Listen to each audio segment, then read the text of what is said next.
Floating in the sea ring of Saturn, in a blast radius extending almost as far as the Cassini Gap, exists the Dreadnought. Thrown to Oryx, the Taken King, his ship is unassuming in shape but terrifying in measure. Sitting at nearly 20 times the size of the Death Star, this behemoth will be the setting for this story, but beforehand, it is the catalyst for one of the worst tragedies seen in the Destinyverse. Upon entering our solar system, the Awoken, led by Queen Marasov, attacked Oryx and his fleet, and in just a single blow, Oryx wiped out both armies instantly.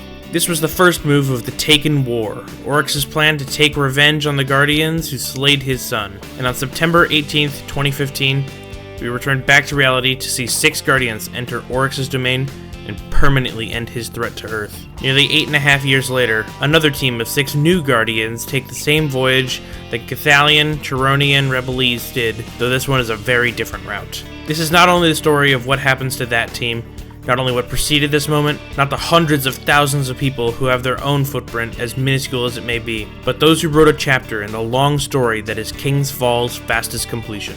The third raid ever released in Destiny, and easily the one demanding the most well-rounded skill set, such as standing on plates.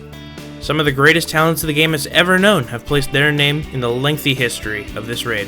This is not the first video of its kind, not the first documentation of a record progression in a speedrunning category, not even the first one for Destiny. This is, however, likely the last time Destiny 1 will see a documentary like this one. While I personally believe it's unfortunate to be the case, large creators like Summoning Salt and organizations like GDQ have shown little interest in 6-man Destiny runs. Bigger Destiny creators have demonstrated little knowledge of the advancements Destiny 1 has made, and they're busy complaining about D2 anyway. It should also be mentioned that King's Fall, in terms of storytelling purposes and variety of gameplay, is simply better to showcase compared to the other raids. We as a community could discuss Vault of Glass and its insane variety of transitions between encounters. We could talk about how Crota has drastically changed his raid and has some of the largest skips in the game. We could go and correct Evanef's terrible Wrath record progression. But I think you'll come to find that King's Fall is a hybrid of all of these things in the best way.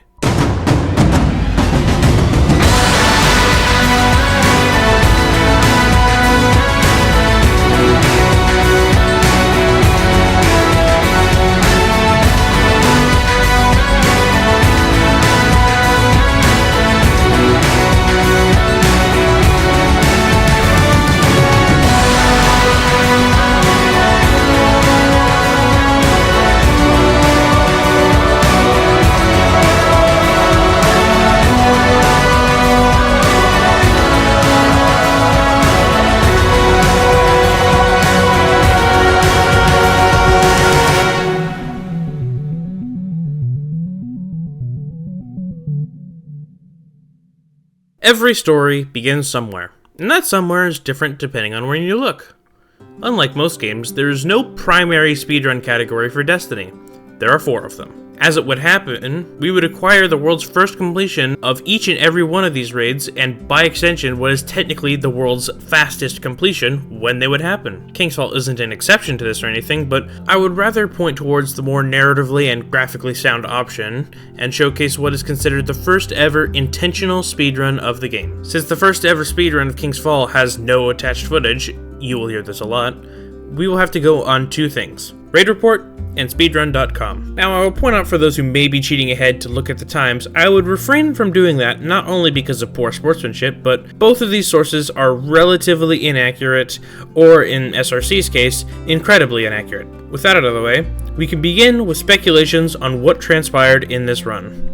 The Raid Report link had the makeup of the team as 1 Titan, 3 Hunters, and 2 Warlocks. Though this had nothing to do with the actual strategies used, because this run took place only days after the raid was released, and is more because it was just the highest light level characters they owned. This is something worth noting because lots of raiders today won't have to play in the condition of the earliest records. Max light back on the Xbox 360 and PlayStation 3 is only 335, but the raid released before anyone was even 300 light. 290 King's Fall was genuinely difficult because nobody knew how to do it, and those who did were guaranteed to be at most a few light levels above the recommended. With all that considered, it makes sense why there weren't any speedrunning strats, I put in quotations, to be found yet. They just did the raid start to finish the only way they and the entire community knew how. As seen by future records, they probably had to wipe on occasion because the enemies hit a whole lot harder than we are used to. So while by the standards set by speedrunners of the future, it's not a good run, I think it's a good starting point with its simplicity. Now let's blow this shit out of the water.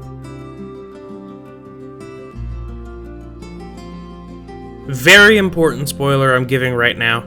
This is by far the largest jump in time we will ever see for this raid, and not by a small margin. My argument against the world's first completions being regarded as a serious accolade to the player is always this. When the popular content creators play a raid, they have enough of a following to get early completions and records on top of their streamer friends that don't need to take off work for the raid release.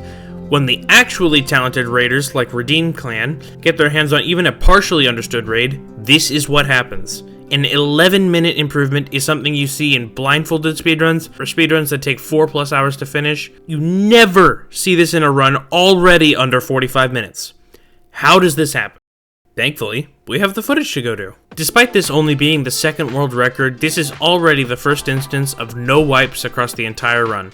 This won't be a feat necessary to replicate or surpass the runs, at least not unintentional wipes. When viewing this record encounter by encounter, we can see insight in what the strategies were at the time. This will also be a segment in part for teaching roughly how the raid itself works. I know that bores the majority of people who already know how to do everything, but let's throw a bone to the people who aren't the target audience for this channel. Thank you for your patience. We start the raid in the Hall of Souls, where the players have to divide and conquer into 3 teams because the enemies still hit like a tank. We have 2 people in the middle killing everything that spawns, while 2 other pairs split to either side to run the relics. One player picks up the relic, then the other player's job is to take out the door and wait for the next relic to spawn in. This particular strategy would be altered as the story continues, but is still used in some form in runs today.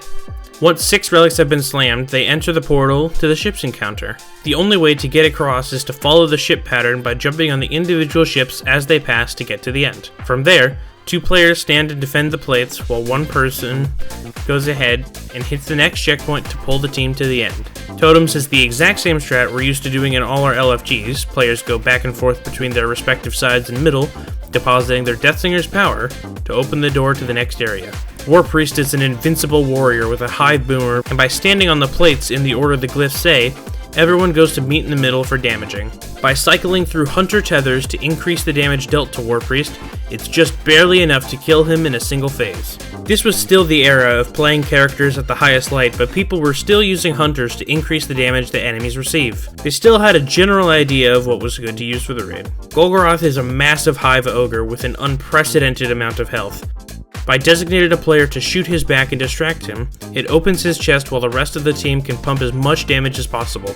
By dropping one of the orbs off the ceiling, they can multiply their damage by 10 for the entire 20-second damage phase.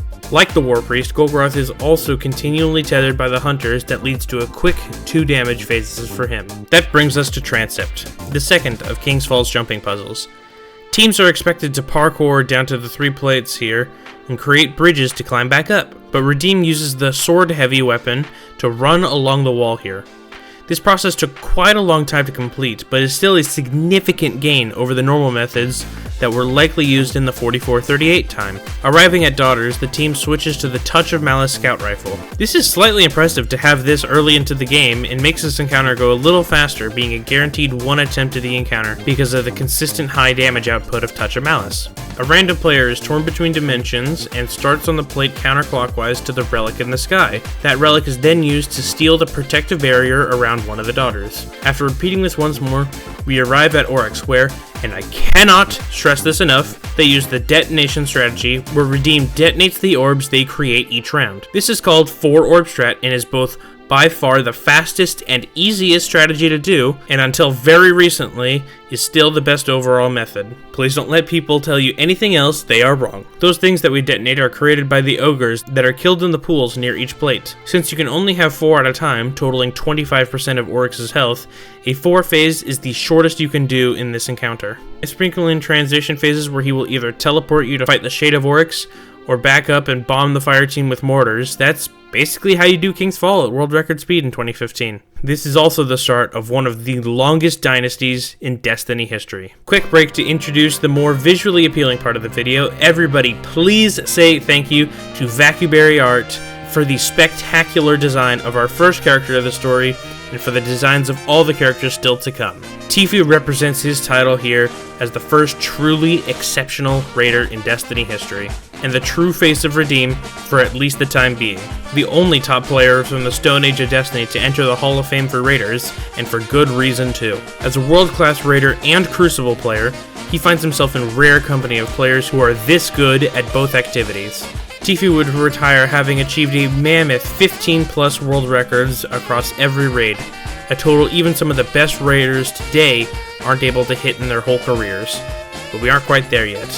This is just the first recorded record of the long history of King's Fall, and while many sports champions are expected to immediately play title defense, I don't think we will be seeing a challenger to this record for a while.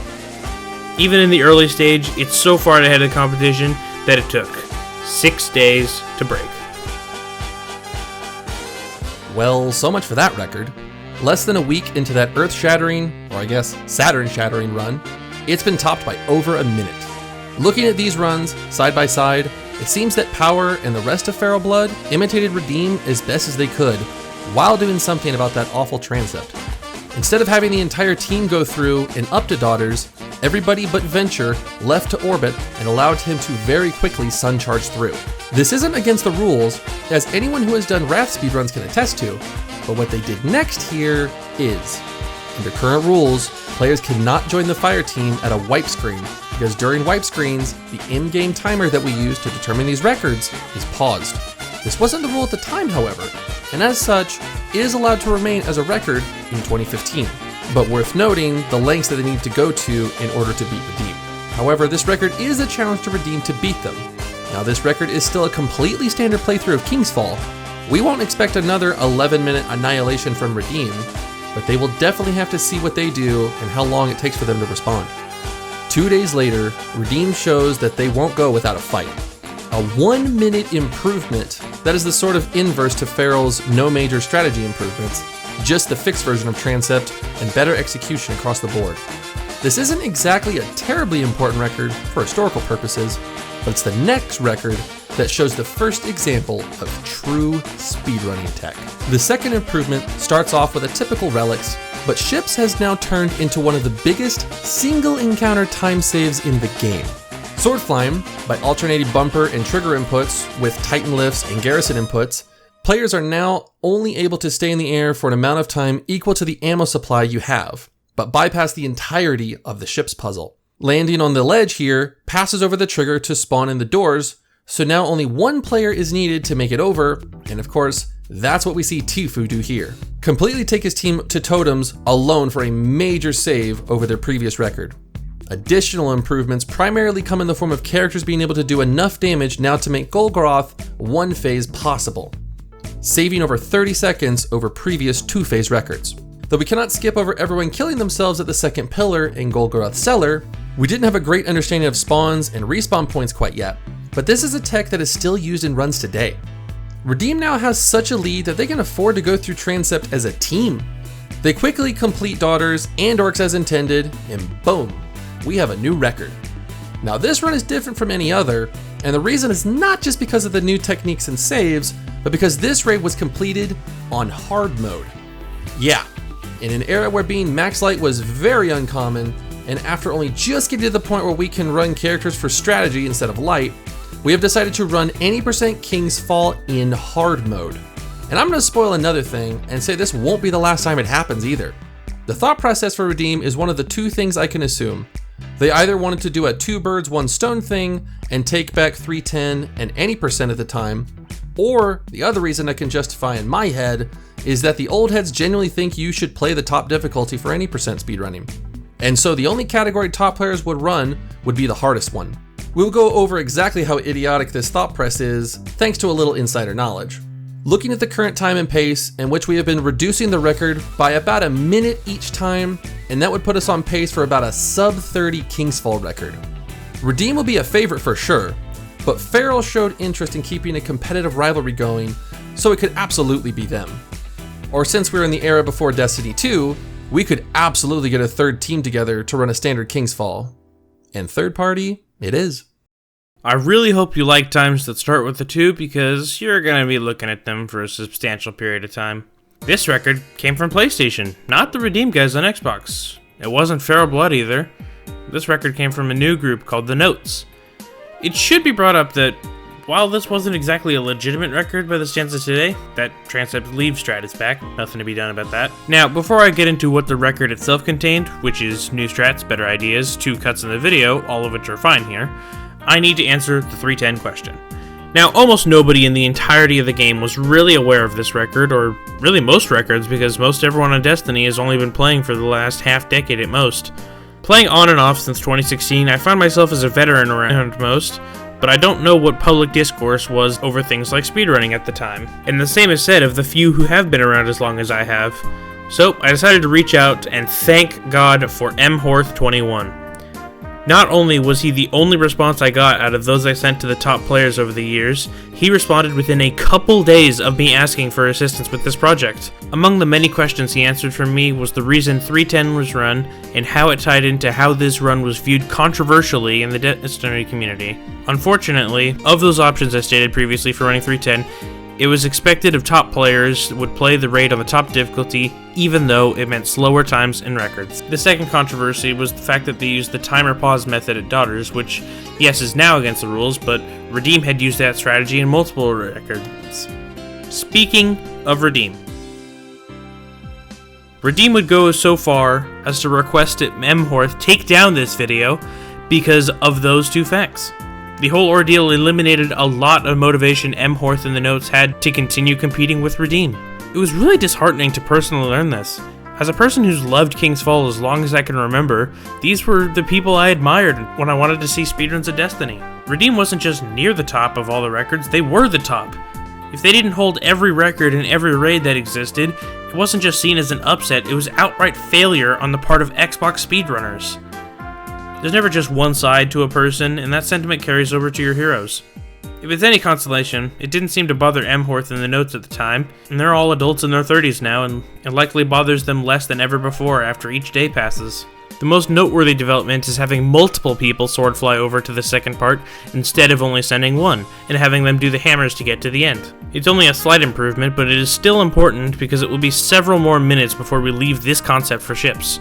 Golgoth was a 2-phase, but not a terrible loss, and that's really all there is to say for losses. Warpriest saw the first instance of a brand holder doing damage, and not just tunneling in on every enemy killing. Again, it's another record with equal performances across most of the raid, and there's not much else to say about that. I know it's going to be a sentiment you'll be annoyed with later on, but it's really all there is to the run. The totems on PlayStation were excellent.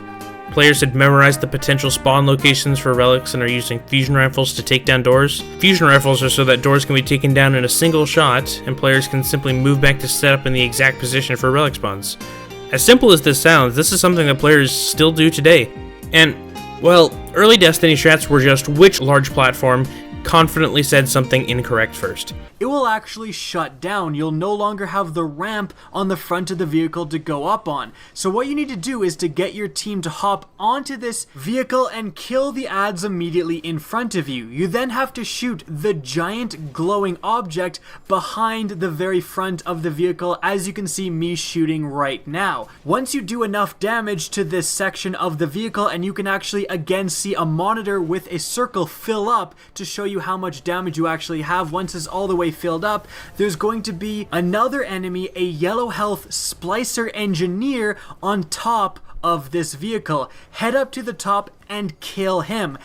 Players rarely think too far outside the box, and it makes it a lot harder to watch raid gameplay. Even great for the time raid gameplay, because we know for the simplicity of strats ahead, we've mastered techniques that you will see in the next episodes. Regardless of the quality of the runs here, this is still a more typical speedrunning game at this point, and after such a massive breakthrough in the time, we can expect a long wait for the next record. So, the next record we go. One day.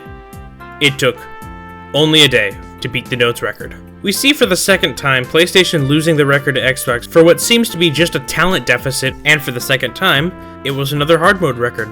Nothing else changes in terms of strats between the difficulties at this point in history. At least I would be talking about the talent deficit if it weren't for how Transept ended.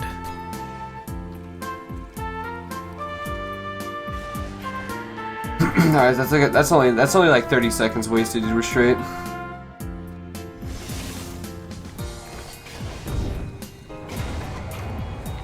Needless to say, this was Sneed's last time on King's Fall record, and this would be the final time for Tfue. The first of many characters in the story of King's Fall will eventually retire from the Destiny franchise at large, and after a tremendously successful career in Fortnite, would move on from his gaming career a decade later. I hope he's living his best life. I want to go back to sports references again to bring you guys to the Green Bay Packers, the late 2000s. Brett Favre had already done a Hall of Fame's career worth of great quarterbacking and flip-flopped between retirement and playing to the point where the Packers got this over with and traded him to New York. Thankfully, the Packers had future Hall of Fame quarterback Aaron Rodgers waiting behind him, who would lead the Packers to a Super Bowl win just 3 years later. Funny enough, now he's with the Jets. Tfue leaves King's Fall now, but here to take his immediate place, not only as a member of Redeem, not only as a King's Fall record holder, but the man who would eventually claim Tfue's title as the greatest raider to ever grace the game. Cruelty IT. At this point, just some guy. But as I'm writing this now, there are almost no humans on Earth who are more accomplished as a raider than Cruelty IT. Thus, we are still in the some guy territory, and now it's time to see what an early career Cruelty can do.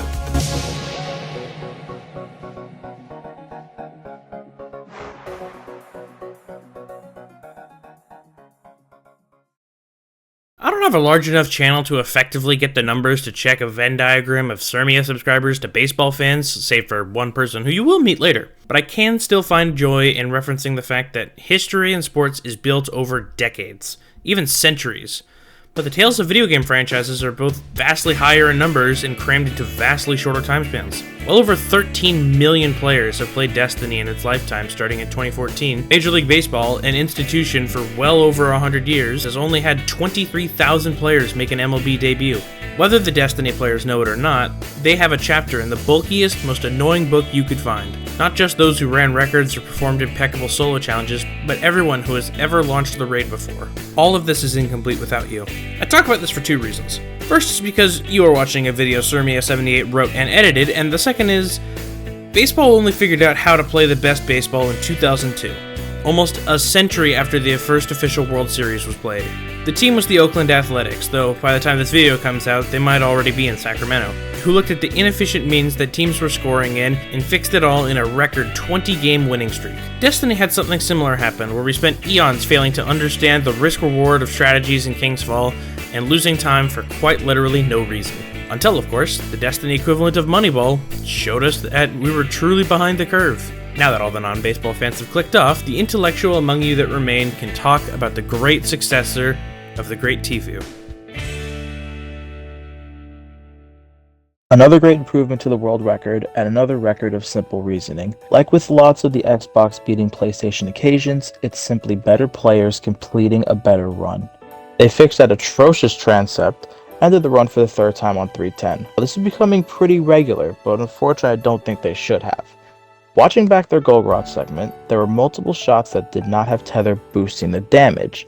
As well as the added health to Golgoroth, I would argue changes the encounter from being a one-phase to being a two-phase, and therefore a pretty major time loss. However, this is the second record to implement blinding bubbles to keep the acolytes and adepts off them, so the damage phase starts a little bit earlier to offset all of this. But it still adds up to a brand new world record. While they are less important to King's Fall history, this is the final record for Magnetic Rubber, who at this point had been a part of every King's Fall record on Xbox, and is tied for the lead in total King's Fall records with Modern Tryhard. He will retire from King's Fall after the next record. As content is created, elevating a certain number of players above the rest, what is often lost in translation are those who helped make it all happen. Without similarly great players to Tfue, it's impossible to tell if and when Redeem would have gotten all of those records in the time that they did. Worry not, soldiers, your spotlight will come. Another minute-long time save, and another surprisingly long gap between records. The second generation of Redeem ran far more Wrath and Crota after Baxley would be added to the group, and nobody on PlayStation would be all that competitive for a long time. This is also the second, and far from the last time we'll have this particular issue. Because this has no footage we can view to see things like strategy changes or improvements, we'll have to take this time to go on a short adventure. Video game speedrunning beyond the year 2010 basically requires video proof of your record Not as a strict form of verification and evidence of no cheating, though it does do that, it's considered just the bare minimum of speedrunning. This is not the case in Destiny. Just a couple years down the line, we'll have this be a regular problem. But this has potentially already been the issue to this point. These large gaps and regular minute barrier breaks are normal things for early record progressions, but also potentially just the runs they liked and decided to upload. Everyone from the early days has been gone from the Destiny scene for years and either won't recollect every record they were on, did not respond to my DMs on Twitter, or is Tfue and is understandably busy. Though I think it's definitely more the ones that were uploaded were indeed the records. Light level was lower and people were relatively inexperienced at the raid, so getting runs this late in general on record pace were probably less frequent. Anyway, since there's nothing really to comment on for this record, on to the next one. 4 months later. Another far cry from the records that would only last 24 hours. This will happen a couple other times, but unlike the previous occasions of long record breaks, we have a video. This is notably the first record since the release of Rise of Iron. No notable changes to the record itself, which by the way is in hard mode again, except for the implementation of what I'm going to call stupid idiot strats. That seems a bit harsh, but imagine preparing for less than half of the possible situations at Daughters, while potential results are extreme time losses. On the second Daughter, you can see the team set up a player on each plate so that they can start running immediately. But you can also see Cruelty setting up on what is eventually plate 3. Cruelty is then torn between dimensions, meaning he literally has to travel the longest possible distance to get to plate 1 to be the runner, resulting in a spectacular 9-second time loss for no reason. Did anybody calculate the risk to reward here? It just makes no sense to even bother trying this, and weirder still, they still beat the record by 30 seconds. Look, early records are filled with why didn't you do this, or you should have done this in that situation. It's pointless to do this because the knowledge and skill of players then were far lower than players today. Now that we've dealt with that, Sermia mentioned team composition a couple times. Most of them people were running Warlocks out of necessity. But this is the first instance of 5 Titans, 1 Hunter being the team comp. This will be filled around with for a couple more records, but at least when it comes to the majority of composition, this would be how King's Fall is played for the remainder of these videos. We've come pretty far since the start. 5 straight records on Xbox. Pretty insane compared to the levels of parity we would receive in the past, with Redeem trading blows with the best last only that PlayStation had to offer. Now some people who are PlayStation Destiny raiders are wondering, now why do you keep dragging PS through the mud? What do you even stand to gain? Look, it sucks right now, just as it does trying to replenish a record caliber raiders on the console. But your time will come, I really do mean it. But you should be thankful that PlayStation doesn't have to deal with any strats like this. Right as Redeem wraps up a great Golgoroth kill to press the time advantage against the past run, Deddy executes every LFG's favorite strat, the stay too long in the pool and kill your entire team strat. With Dark being on Hunter, this puts him well behind the pace of the others, and Redeem has dropped a solid -15 at Transept.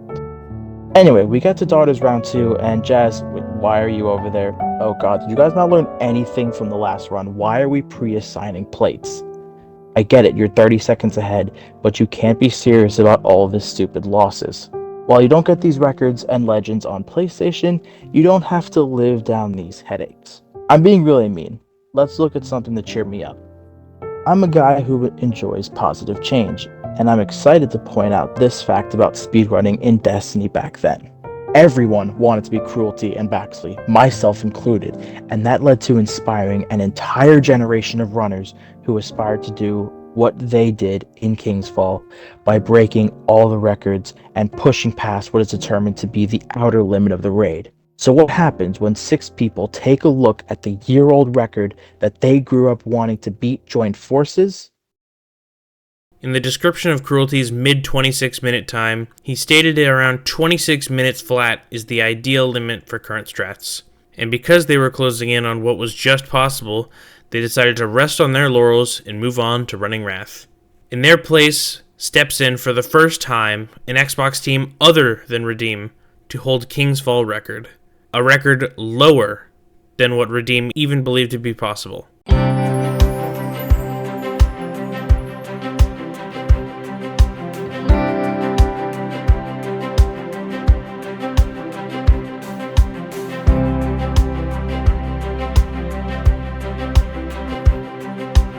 How is this even real? Theoretical limits have been both broken on Destiny and on other games prior to this one, but those are games where margins only ever increase by tenths of a second at a time. This is a 30-second demolition of the greatest raider to ever play at this point to break the human limit. Please, please, please tell me there is footage. Oh, thank God. Relics are good, but not single-handedly changing anything. Ships are a standard 5 Titan sword flying. Totems you can't speed up at all. Warpriest is a mere shell of his difficulty here thanks to the new update of the game. Age of Triumph introduced the 390 versions of every raid including Vault of Glass, from which one obtains the Found Verdict. Simply put, the greatest weapon in Destiny history. Forget Year 1 Galahorn, forget unnerfed Vex Mythoclast. This weapon is easy to obtain, guaranteed near perfect shotgun, and when complemented with an aura holder capable of killing enemies from Warpriest's platform, you are now up dozens of seconds compared to sniper strategy. There are many new inventive strategies that come in the future, but this is the first example of a new strategy that is still used today. But we aren't done. Notice how there were no tethers during Warpriest, and that's because tether is actually terrible. Tether released in the same DLC as the ability Melting Point on Sunbreaker Titans. Melting Point is a 50% damage boost, whilst Tether is only a little over 32%. You would think to just combine the two, but nope. Tether overrides Melting Point, meaning that you lose about 17% of your potential damage simply by tethering an enemy that could be Melting Pointed. Did you guys not test anything? I mean, even if you want to use sleepers and snipers, being able to put on Melting Point would still be better than alternating tethers with bonus mobility for transition encounters. Sorry, not about you, it's about these goats here. They aren't done using Melting Point in the raid either. Here's them using it on Golgroth to lead to a slightly faster average kill time. Here they are using it during Daughters. Kills are both faster in small and extremely large magnitudes. Transept had 0 mistakes through the entire puzzle, and oh my god, they're in the middle calling out the position that was torn so they know where the backup is supposed to go. Yes, yes, yes, more of this! We will talk about the greatest King's Fall records and go over what is generally perceived the best among them, but this record is rarely brought up. The Xbox B team just ran circles around Redeem of all people, breaking through all limits understood, and getting what I can only hope is the recognition they deserve in a John Boyce-styled video more than 6 years after the fact. You guys did something great. Enjoy it. Whoa, what the fuck? Oh my god! So 26 boys. Let's fucking go! Video games as a whole are frequently cited as a way to escape reality. The world outside just isn't right for people like us. This isn't a statement to put gamers above the rest of society, because, it's a statement to say that we don't click with it. The social dynamics that people can master to completely captivate a room just aren't in us. We need to amaze the world by honing our skills on video games and demonstrating to others that yes, this is actually talent on display, not a bunch of 16-year-olds with too much free time.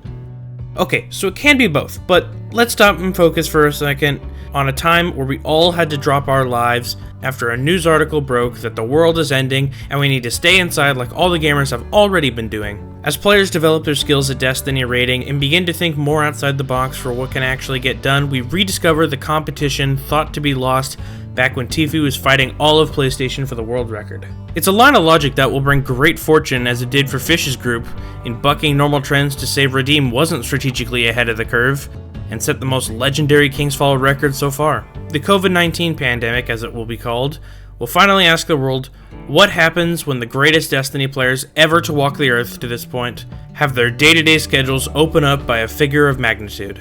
We are going to see some serious shit. You would expect Cruelty taking back a legendary record with a completely new team to be an incredibly noteworthy record, but it's rather simple how we got here. Better players got their hands on the new strats and had slightly better execution across the board. There was one new strat to wipe upon getting the threshold checkpoint after Transept, to stop the timer for a meaningless jumping puzzle. And other than that, the runs are basically the same. I would still call the 59 a much better time, but it took a couple months for them to get it back. This was more of a transition period for the team that isn't the Redeem that we are used to, because this again isn't a Redeem Xbox team that takes it back. While Cruelty is here, he's in a different clan, as is the entire team. They're in their own groups at this point, but this is the first iteration of the team, eventually known as Route. Wackus Flockus will one day challenge Cruelty for the title of greatest raider of all time. No Good is one of the best hybrids of LFG great and speedrun of all time. SS Scrub, hey, this record was set by 6 Titans, that's crazy. Anyway, this record stands as the final King's Fall record of Cruelty's career. While he will leave the game second to none, this run sees little momentum from the new faces, as teams are more interested in running Wrath of the Machine at the time. Therefore, this record will continue to stand for another year until a truly one-of-a-kind record comes along. This next record is unlike anything we have seen thus far. What you have seen to this point is something we call in modern terms NMG, which stands for no major glitches. This isn't exactly because there are no glitches, it's because glitches have been extremely hard to find. Though the game is 5 years old, we haven't been searching for all this time. Only since Destiny 2 released have glitches not been instant patches from Bungie. So far fewer people were even trying to find them. Now, players who discovered glitches back before D2 can show them to newer players, and those newer players can implement them into runs. Now, who is the one who sets this next record? Wait. PlayStation? Yeah, okay. So they beat the year-old record by half a minute, which in 2019 is like those minute-plus improvements we saw from Tfue and his Redeem teams. But this is different. Those records were improvements in execution and simple strat discoveries. This is... He just went through a wall. What? Welcome to the glitching revolution. Walls are secondary thoughts in the search for speedrunning improvements. This leads to unheard of corner cuts, starting encounters before the entrances are even opened, death warping faster than ever before, carrying relics in your back pocket? What? Yeah, due to Destiny's messed up pocketing system, you can trick the game into thinking mobility restricting items are non-factors and take the relics straight back to middle. Speaking of relics, these are some crazy good pickups, and even, why are you taking that? Did you not see Felinsky have his hammers out to park glitch it? Nope, you're just running in left 6, the longest run you can make in relics, okay, whatever. Now that relics is out of the way, I want to take us to the next major glitch, wall breaching. Through a process of using the Come At Me emote and hitting left stick and B, you can go through most walls in the game. At the end of the totems, you can skip straight to the War Priest room and start it up the same frame the plates spawn in. After Golgoroth, they cut out the small maze entirely without needing to wait for the back door to open. The transit isn't quite as good, but once again, Breach to the rescue.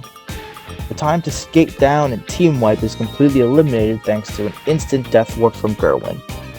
Thanks to the use of rockets at Daughters and a clean Oryx clear, this stands as a legendary record for the extreme innovations compared to anything seen before. Though I don't exactly think we can call it that, because the amount of innovations and saves here total far more than the 22 seconds we have saved since Cruelty's final run. So this record, in hindsight, is viewed more in the light as a 25:52 time of what happens when we give new strats to the better players of the time. I'm glad you asked. This is not the Xbox players we're used to seeing. This group is a completely new one, yet this record allows us to introduce not one, but 2 new characters to King's Fall. He's known at the time as TBSA Bosch's Pro, but we will be going by the name he changed to for much of his career, was inducted into the top 100 greatest raiders with, and what he's remembered by many as today, Twoozy.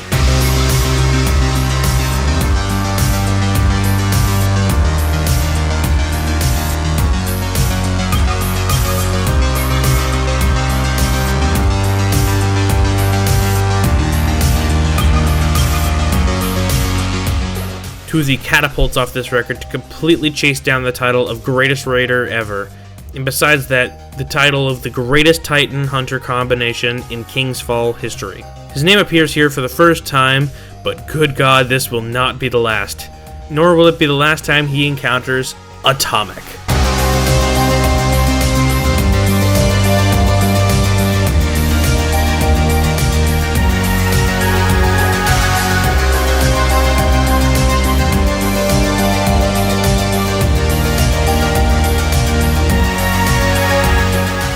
Jackson Kitchens features many opinions in the Destiny community today.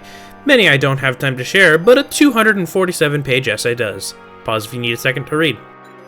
Atomic will end his Destiny career with a staggering 34 career world records, a number not even topped by Tuzi. Atomic is also the leader of Sunbreaker, a clan that will, in the very near future, help revolutionize King's Fall speedrunning, as will Tuzi's Fellwinter clan. These two will stage the greatest record battles ever seen in Destiny history, featuring more than a quarter of the Destiny Rating Hall of Fame. But all that is yet to be seen.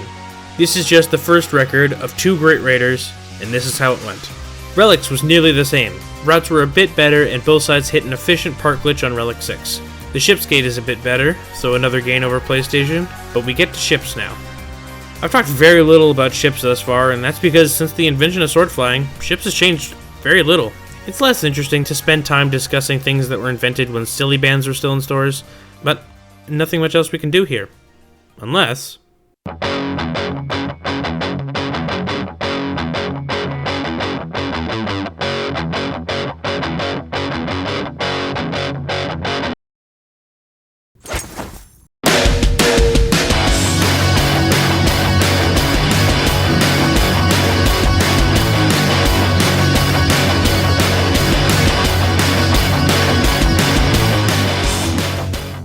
So I kinda lied to you just a second ago. This is not actually the first we've seen this.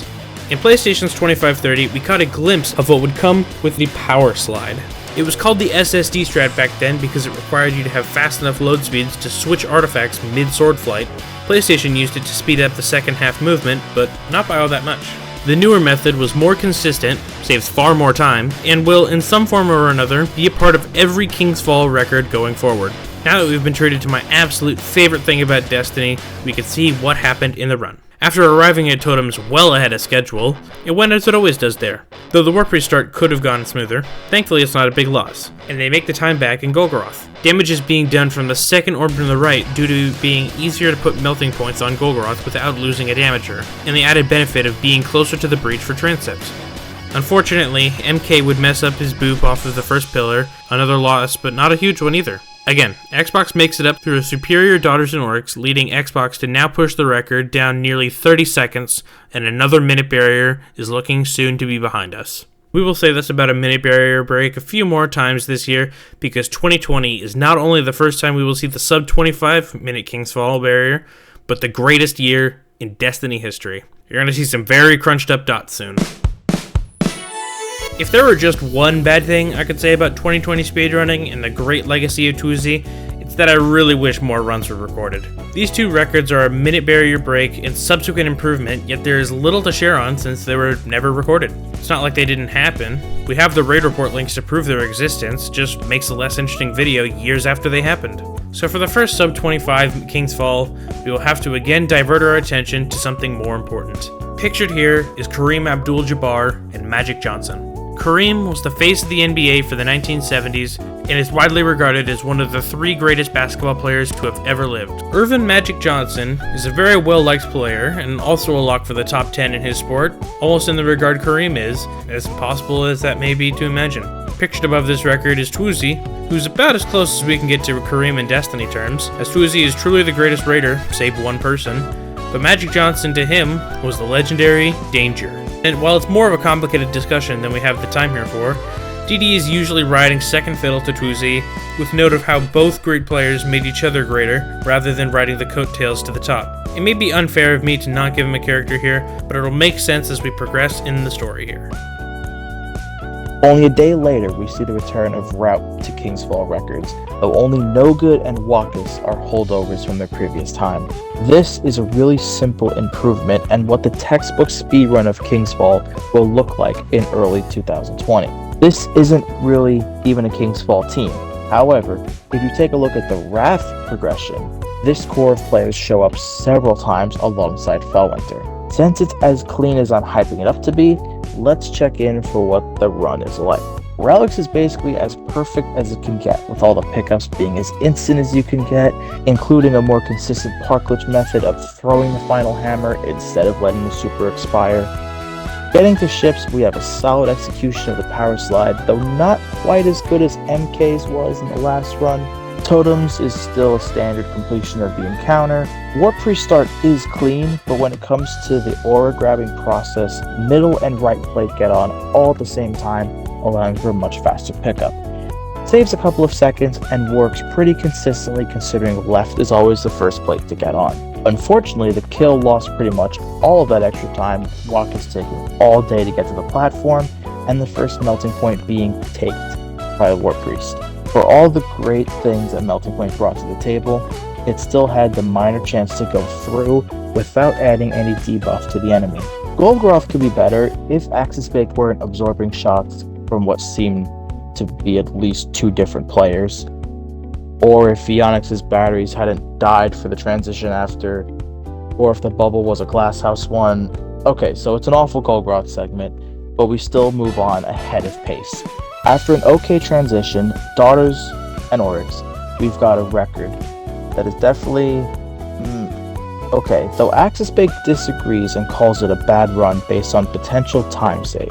About 10 seconds on entrance for better routing, ironic when running and parting relics. Roughly 10 seconds on ships with a better skate and a slide, a few seconds on War Priest, around 5 seconds on Golgoroth, around 5 seconds on Jumping Puzzle to Daughters, and around 5 to 10 seconds across Daughters and Oryx. Adding that up, our theoretical limit is well into the 23-minute range. Honestly, I kind of like seeing the light at the end of the tunnel. There has always been a sum of best to go off of, but we seem to know definitely where that point is now. What you are looking at right now is the 24-minute, 16-second King's Fall world record set by Atomic and Tuzi, not the Brett Runners. Faster relics, and wow, MK is really good at this whole power sliding thing. I'm getting really impressed how ahead he's constantly of the rest of the runners he's with. Totems being totems, man, we gotta find something to do here. War Priest had a better start, but surprisingly, the exact same melting point glitch on the War Priest meant another slow kill. Golgoroth could have been better, and oh my god, Atomic, why on earth do you have 3 sniper bullets? My god, this kill is awful. Well, that sucks. Let's see what Atomic, the person who caused this massive time loss, has to say on the matter.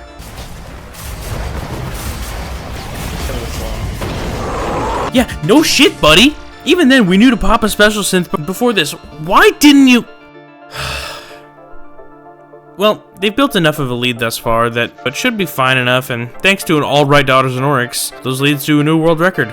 Bonus, it didn't even take a week to get this run too. Should be good progress for the near future. Wait, that's a horizontal line. So, the y-axis is labeled at the time of the speedrun, so... Shit, did we just tie the world record?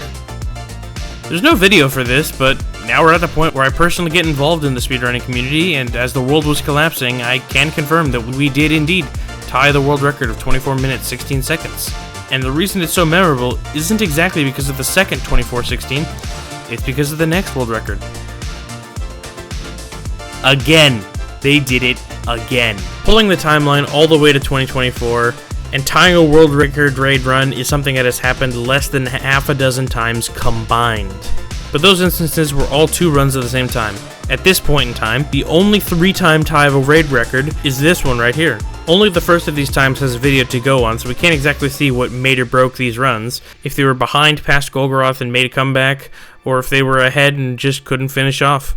It was a very long month and a half for Atomic and Tuzi, and something that really put into perspective what runs had been like for 2020, and how they were going to be with Atomic for this stretch of Destiny history. That one-off comment on Golgoroth wasn't really as one-off as it seems. A statement I cannot confirm is that Atomic is quite possibly the most competitive speedrunner in Destiny history. One that I can say is whenever Atomic is going to lay into someone or push blame, whether justified or not, it was often to a player who was less accomplished but more talented than Atomic was. This dynamic was very unsustainable for the teams to stick together long term, and explains why this is the last time we see MK in the records, despite him being the best skater, allegedly, and by far the best power slider we've seen thus far.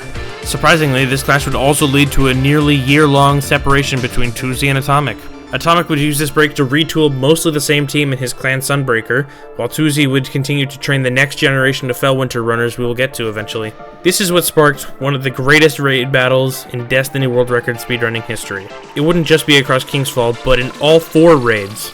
And let's see who strikes first. We want to end this record tie, and we want to end it now. We are going to need so many new strats that we will be a minute ahead going into Oryx. A new power slide called the Bellicose slide was invented to slightly speed up ships. Arriving at totems, we have 3 teams of 2 players, having 2 people generate orbs of light on the Warpriest stage for the Hunter's Golden Gun, as the others perfectly execute a 4-man totems. Warpriest sees extra damage with the bonus Celestial Nighthawk use, and Golroth kills like the first 24-16 need to be a thing of the past. Daughters uses more rocket and Celestial headshots for instant kills, and Oryx is completed with ATL on Hunter doing the best shade kills of anyone in the world. Most of all, the complete revamp of relics with a brand new strat called Orb Gen. This strategy will be altered slightly as other strats develop, but this role is still key in the runs of Credit today. And the first person to execute this new strategy will be...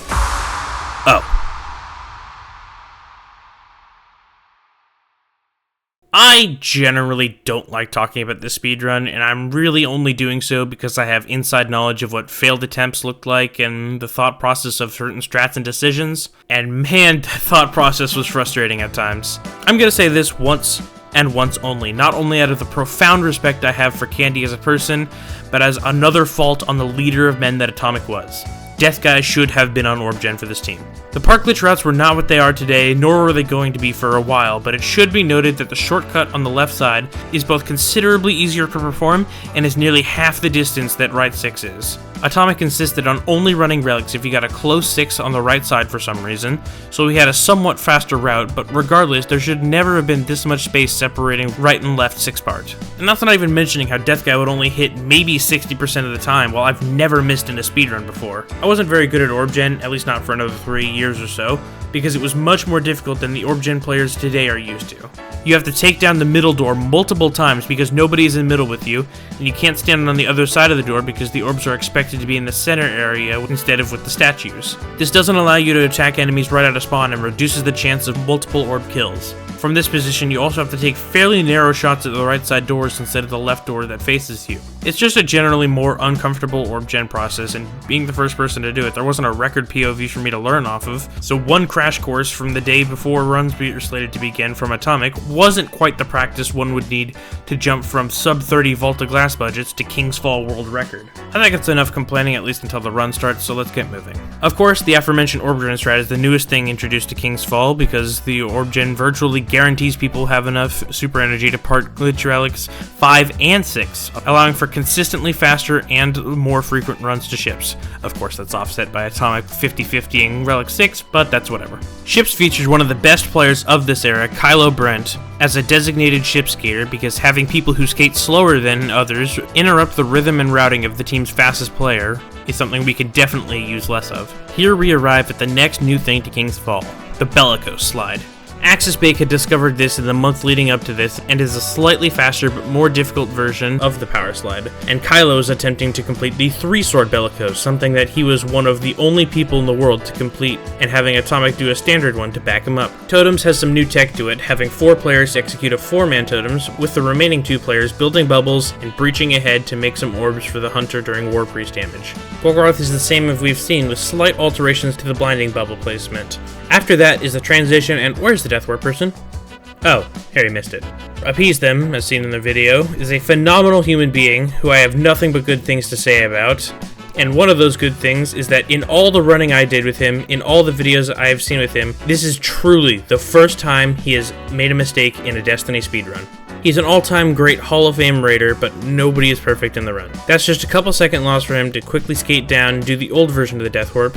Even his mistakes are minimal. Daughters is a perfectly fine run for the era and faster kill because of additional rockets, and we get to one of my favorite soundbites from all of this research. Harry, still regretting his only mistake from all of the runs, has Kylo give him some encouragement, and Aetiel, bless his heart, completely seals his fate to what will happen at Oryx. This has honestly been like a perfect run for me. I'm not gonna lie. This was according to him Literally the only bad shade kill he's got. I'm inclined to believe him, not only to further my propaganda to convince him to marry me, but because he's genuinely been the best hunter of 2020 so far. Quite the feat when he's competing with Twoozy of all people. Anyway, that wraps up below standard Oryx, and the final time is 23 minutes 58 seconds.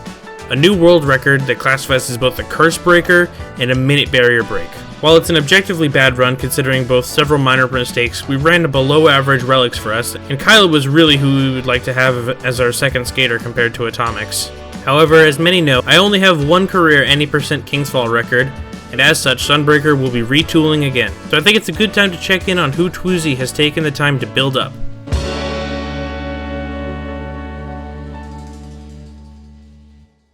Four new faces to Fellwinter, and all four are new Hall of Famers added to the Sunbreaker Fellwinter War. The established legends of Twoozy and Danger are here with no end to their dominance in sight. Their newest player, Listrick, is the weakest on the team, but he's going to hold multiple Kingsfall records multiple years from now and is a key piece to Fellwinter's success. I'm Not a Zoomer began his speedrunning career almost exactly at the same time as me, running with Twoozy, mostly in Wrath as I've told the story of the 2358 record. He will go down as a legendary Wrath player and more well-rounded than he's often credited for, and is another key piece of the current and future records. Nara is one of the fastest skaters in the game's history, though at an inefficient mark compared to Kylo.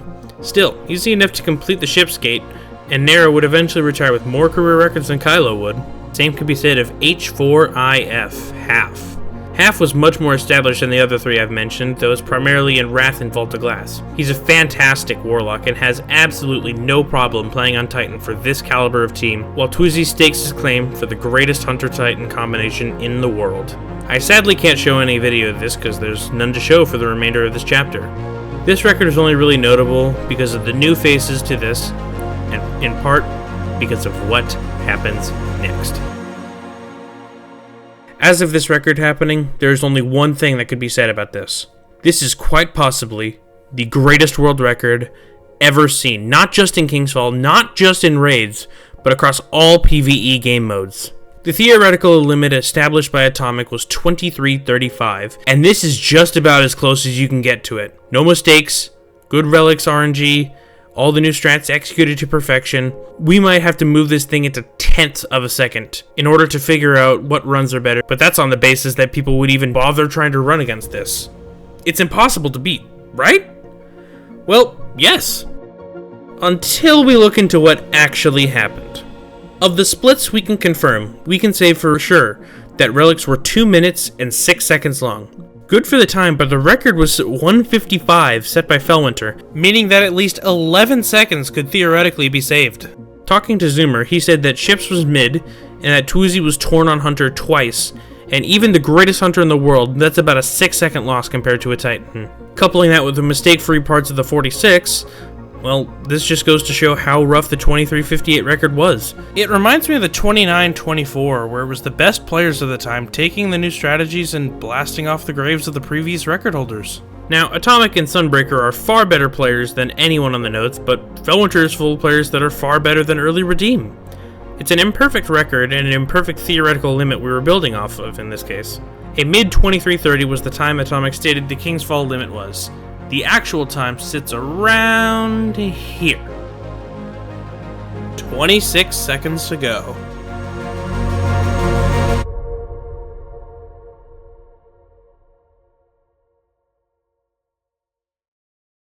Destiny speedrunning has a lot of comparisons to the world of sports, yet nobody here wears a uniform to play. There are no officials on the sides telling us what we can and cannot do. There are no contracts the players have to abide by, and because there is so little incentive to all of this, the players can very easily come and go. Just about all the players of the previous generation are still alive and well.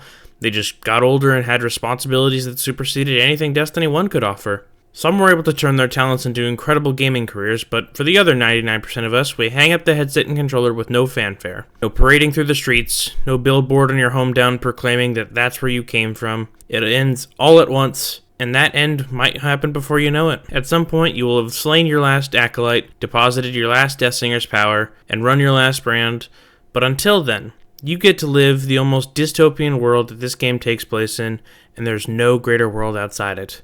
This seemingly happens when it comes to the rivalry of Sunbreaker and Fellwinter. Atomic and Tuzi will rejoin forces, not necessarily out of a unification or friendship, but because there are so few people at the record tier of speedrunning. It was an incredible thing we had there, and now some twerp from nowhere Minnesota is going to come along to mess up all of it. I miss it dearly. Of the forced and unasked for sports connections that exist in Destiny, the one that definitely works is a sense of generations replacing the previous ones as they retire. This is a hard thing for players to accept sometimes, just ask me. But a changing of the guard always happens, whether it be Tfue in Redeem or Cruelty in Redeem. One day the Sunbreaker and Fellwinter runners of 2020 will join this group of retired raiders. All we have to do is sit back and see who the next man up is. We introduce our next record as we introduce our next legend to King's Fall. While many share the title of King's Fall record holder, none will share the title this man holds for his sheer King's Fall greatness. He will be talented, he will be versatile, and expertly creative. You know him as Ontov. For this video though, he is simply Taco.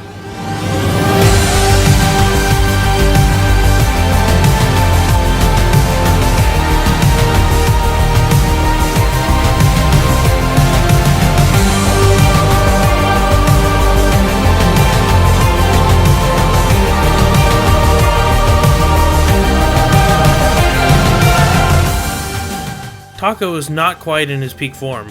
I'll let you know when we get there. For now, he's a top 5 King's Fall player in the world and the first person to take over Tuzi's title as the hunter for the world record King's Fall team. I wish I could show you this to back up my point that Taco is as good as advertised, but again, we are without video, so instead, we will talk about the new faces.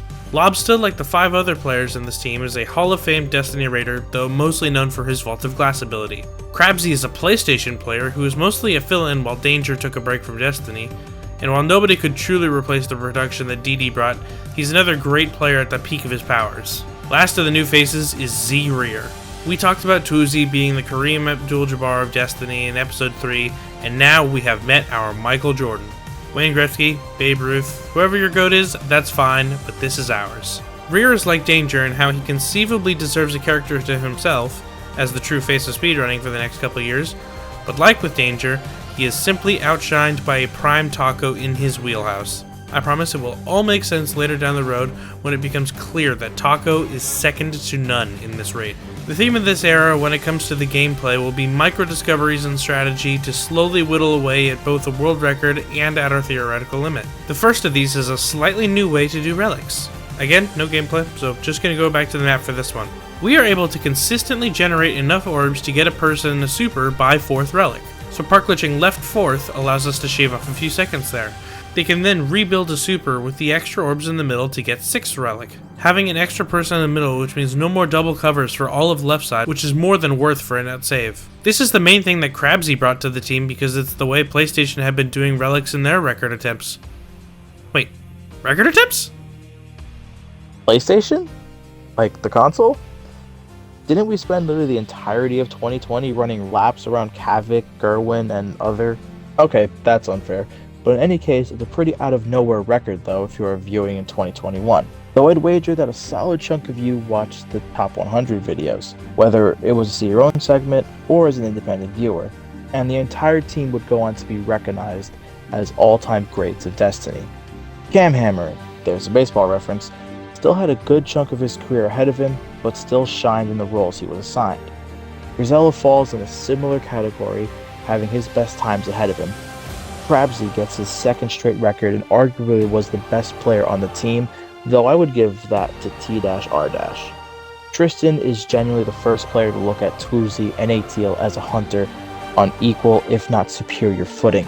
Kavik was the most established raider of them, though it is his first King's Fall record, as most of his previous accolades came in Vault of Glass. And Gerwin 454 is back, making this PlayStation history because this is, believe it or not, the first time that a PlayStation player has obtained multiple King's records on the console. It won't be the last, but if you're following along, yeah, it's down the line, but I'm more interested in this detail. No lines at this spot because, yes, none of these guys are going to be critical characters to the future. Even T-Dash, who has a real shot at the title of Greatest King's Fall Hunter, if Tuzi didn't have 9 King's records thus far. Don't worry, PlayStation, Your champions are out there, and we will get there. For now, though, we have a video for a full dissection of newer strats. We can see now visually the new rotations in use with Grisella, more on him later, rolling out with Cam Hammer to left side, but T-Dash comes in from middle to do the fourth part glitch, with side rotations being pretty much the same until 5th, where Grisella picks up 5th and Crabsy switches over to cover left and Gerwin finishes off the side. It's a lot harder to explain how it works in writing, but it's mostly a strategy you get down through playing. Besides, you will be figuring out something new here soon. Ships is the same in execution, but instead they have Gerwin attempting a Gerwin. A modern Gerwin slide is a double bellicose slide attempted from off the second ship, resetting your jump on a ship in the distance to fly further ahead with more momentum. Gerwin doesn't stick it here, ironic, but it is a hard technique, and Crabsy hits a standard double bellicose, so we move on to totems. We have gone away from the War Priest Orb Gen Tech because of the only modest improvements it brings in favor of 100% certain success of brand transfers, and for something we will mention at the end. War Priest isn't great looking at Crabsy's slow reload, but still good enough to maintain pace. And that's in spite of Cam using a Stolen Will for DPS. Our next big piece of tech comes after a solid Golgoroth kill. Cam Hammer does a Sun Charge transition warp where he doesn't re-enter the playing area until already behind the door. Once again, we find some useful tech, first theorized by Okale and Sermia, that was shot down by Atomic. What else is new? The benefits to this is no longer relying on the inconsistent boop tech to get loads of distance that is a guaranteed loss if messed up at all, as seen in the 2358. After a bad Daughters from only having one Celestial to work with, and a standard Oryx, those solid kills of the Shade courtesy of T-Dash, PlayStation celebrates a well-earned and well-overdue world record. A world record acquired completely by accident. Yeah, despite the legendary team put together, this was a run to simply get Kavik a sub 24 minute time. So it kind of explains the lack of total effort on encounters like totems. In any case, after a staggering 680 days, the record is back on PlayStation. Perhaps we can finally see the birth of the console rivalry we have always wanted. Xbox still has arguably the 4 best Kingsfall players currently in the game, and now PlayStation has shown that those 4 are indeed mortal. We can see these two titans clash for months, even in the years to come. Xbox takes the record back 9 days later and set 3 more within a week. PlayStation will not hold Kingsfall world record for another 17 months. These next 4 records are basically all the same mesh of improved execution, and not worth looking into, which is exceptionally strange considering how we are pushing to the next minute barrier break. Just a year ago, we said that mid-2330 was as far as Kingsfall would go, and we are almost getting to the 22-minute range. But before we get to that, we have to talk about 2 players who each got their first taste of Kingsfall glory. Danger had returned from his break and easily took up a spot on the team. Twoozy was of course there, just as good as he's always been. Atomic is hanging on to his spot purely on reputation at this point. Zedrier and Taco are entering their primes, leaving 1 interchangeable spot for Pumpkin and Raj. Raj is a player who will eventually go on to have one of the greatest carry jobs in Destiny speedrunning history when he almost single-handedly breaks the 14-minute barrier on Rat the Machine about a month from now. But for now, he's just the 7th best Kingsfall player on Xbox, and as such, competes for a spot with Pump. Pumpkin would take over for Taco and Twoozy on Hunter, and has the unfortunate reputation of being one of the hardest Destiny chokers ever.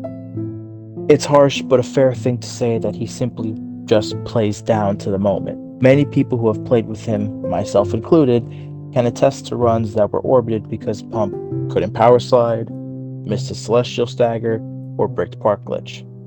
His workarounds for these were fascinating too.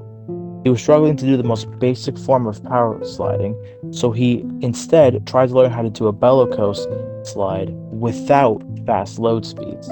It's one of the most incredible feats that literally nobody talks about. People have seen the 0-sword bellicose, and some have seen Praed's 7-sword power slide, something that to this day he is the only one to complete. I think that's enough tangent for now, particularly because of a minor strat development that came at Relics. Following a call-out sheet made by Taco demonstrates relic spawns aren't entirely random. The initial relic spawn is random, but memorizing what happens after seeing the first relic spawn, we can predict where the second spawn is going to be. From that, we are able to pop our supers slightly earlier and cut the total relics time down a couple of seconds. With those additions and a short break, Taco takes from Destiny, this record period was uneventful, yet still takes us on the cusp of another minute barrier break, which is where I personally think things get far more interesting. So let us carry on. The 23-minute barrier is officially behind us, and it's been both a controversial barrier that we have been traversing, yet ended on such an incredibly subtle note.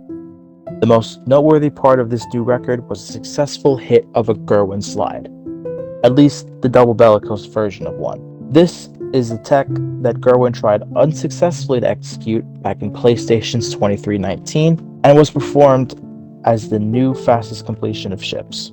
Now, this happened back in the 2307, but that record bunch is so much nothing in the grand scheme of things, and this record really is too. Again, this is a videoless record, so you're gonna have to take my word on it. Camhammer is here on Xbox, making him the third PS record holder to have 2 King's Fall records after Crabsy and Gerwin. Look, we wish that we could just skip to a month from now when runs become exceptionally better in quality and frequency of having video. We are doing our best on making a completionist version of Sermia and I's favorite raid. But could we see another milestone that comes with footage? There we go. Relics is just under 2 minutes, which isn't exactly the peak for 2-part Relics, but definitely good enough to keep pace with current strats. This is a record containing not 1, but 2 successful Gerwin slides from Rear and Twoozy, and behind them were successful slides, so they both went ahead for a great ship section. Totems has nothing new, it's still the orb gen for platform, though now only Rear is doing it, instead of both sides having a player on orb gen. Interesting that the team would have Taco as a hunter be the 2-man side, instead of having the safer option of 2 Titans do the low man. But one of Taco's titles in King's Fall is the fastest hunter, so who am I to argue?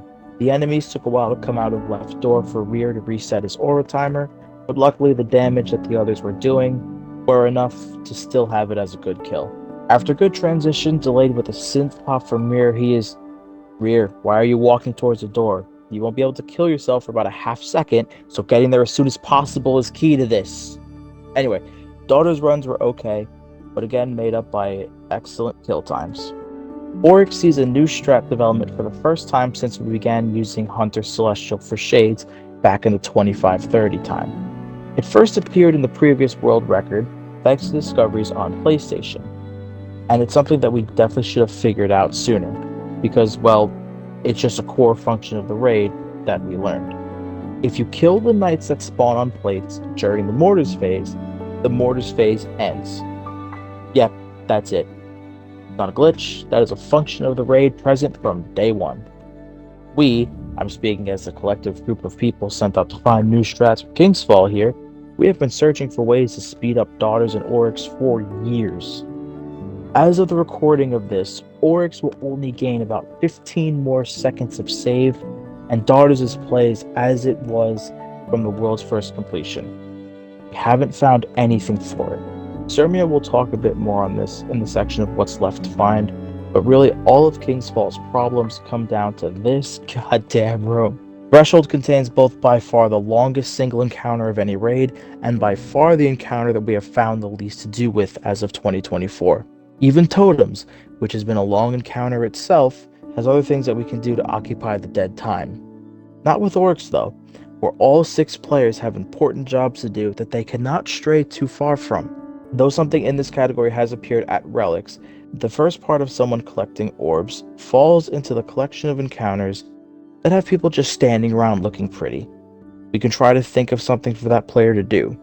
The next strategy is often cited as the greatest strategy development across all the raids in the game. This strat surpasses 4-2 in Wrath of the Machine. This strat is a larger time save than Abyss Skip, Overwall, Cav Slide, Irwin Slide. None of them will compare to this strategy in its genius and time save for a speedrun. Most strats are a trade-off in how difficult the concept is and how much of a skip it is in the raid. This strat will be an extreme of both interdimensional resurrection breach, also known as IRB.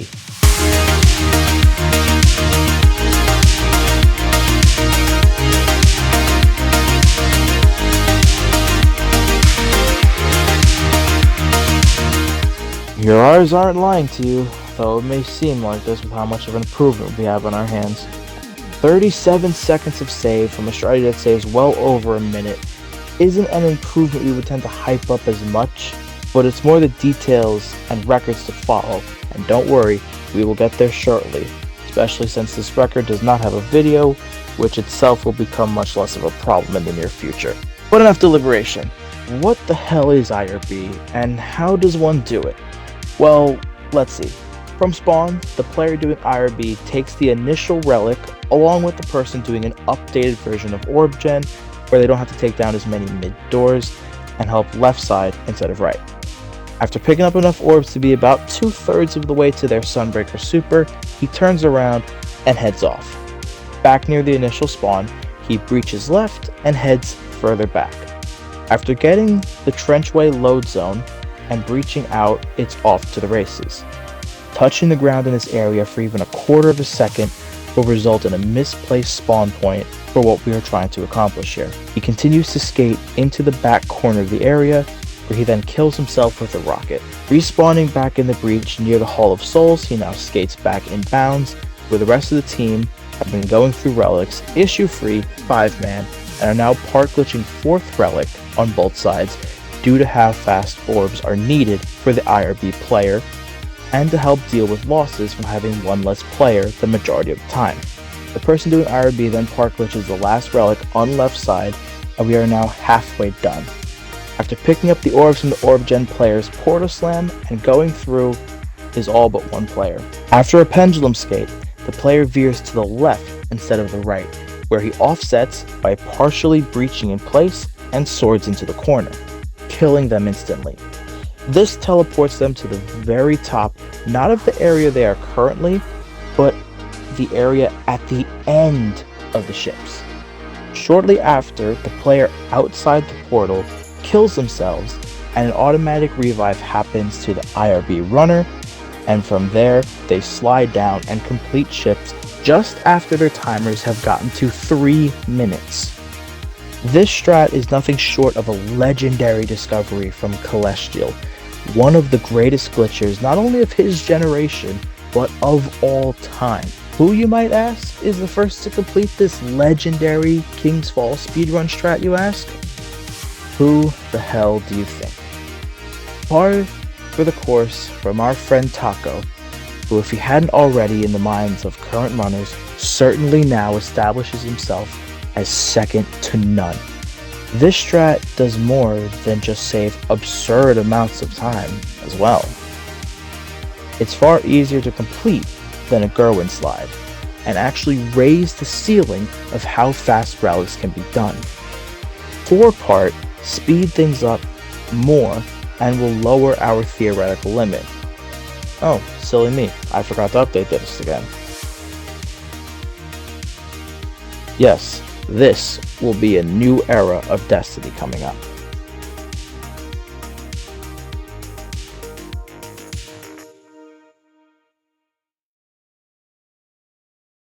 Did anyone actually believe we would get to this range? People will come in refusing to believe it's conceivable to beat King's Fall in under half an hour even to this day, but I'm talking if we as a community believed this would be our destination. We have set up hard limits for how King's Fall would go, and the first was seen when Cruelty stated that a 26 flat is all we can do in King's Fall before one of the best records came in and thoroughly disproved that. Our next hard limit was set by the polarizing yet undeniably great Atomic, which was neither the outer limit now nor was it at the time. But since we have developed more and more strats and revolutionized the raid through IRB, we are approaching yet another cap, even after just a single record. What else are we supposed to do? What has PlayStation been doing all this while? And who is next in line for the Xbox records? For the most part, Destiny speedrunners last about 2 years at the top of speedrunning if they are at the absolute peak of the game, and we have reached that threshold for several of the legends we have discussed without too many new faces. I mentioned earlier how there's no retirement tour for Destiny players to truly go on outside of getting a raid report to round numbers, and the lack of fireworks really makes it understandable to want to hold on to the now. People are growing up and have responsibilities that take precedence over Destiny. Peeking to the future, Xbox will eventually only be able to do serious runs during the summer when players have open schedules. PlayStation will. I think you'll get the idea soon. There were 3 world records in the 22-minute range. Just 3. That's how much of a game changer IRB is. And as you can see in the corner, it has once again resulted in ungodly changes. But it's also starting to represent a large change in what Xbox record compositions will look like, because this is the final world record for the incomparable Atomic. While the man contains several very polarizing traits to him, he will acquire his 33rd career world record later this month, retiring as the most prolific raid runner in Destiny history. Although it should be noted that Tuzi is right behind him in that total. But less about the news of the state of Destiny, because it's officially time to see in first person the second-to-none Kingsfall ability of Taco. The IRB segment on display is just one that I showcased in the 2205 record, so we can skip straight to totems here. After watching one highlight really fast, when coming back with left 6 relic, Taco drops the relic to glitch slam it, but goes into his menu too fast, but has the time to realize his mistake, come out of his menu, still slam it before the right side relic is there. Even this guy's mistakes are better than anyone else's. Anyway, back to totems. After a late join from Pumpkin on Hunter, Taco revives him and gets the orb gen at War Priest platform. Once he is finished there, he goes down to the right side with the Fieri guy. More on you later, friend. War Priest has a minor change, with Taco using a 4th Horseman to help with bad luck, or bad aim in his case, both when it comes to enemy spawns with Aura. Golgoroth is where our first issues come up on a couple minor things. Pump spawns really late compared not only to his teammates, but what is generally expected of hunters. Looking at the footage, he doesn't move for a bit here, so maybe he had to change exotic still.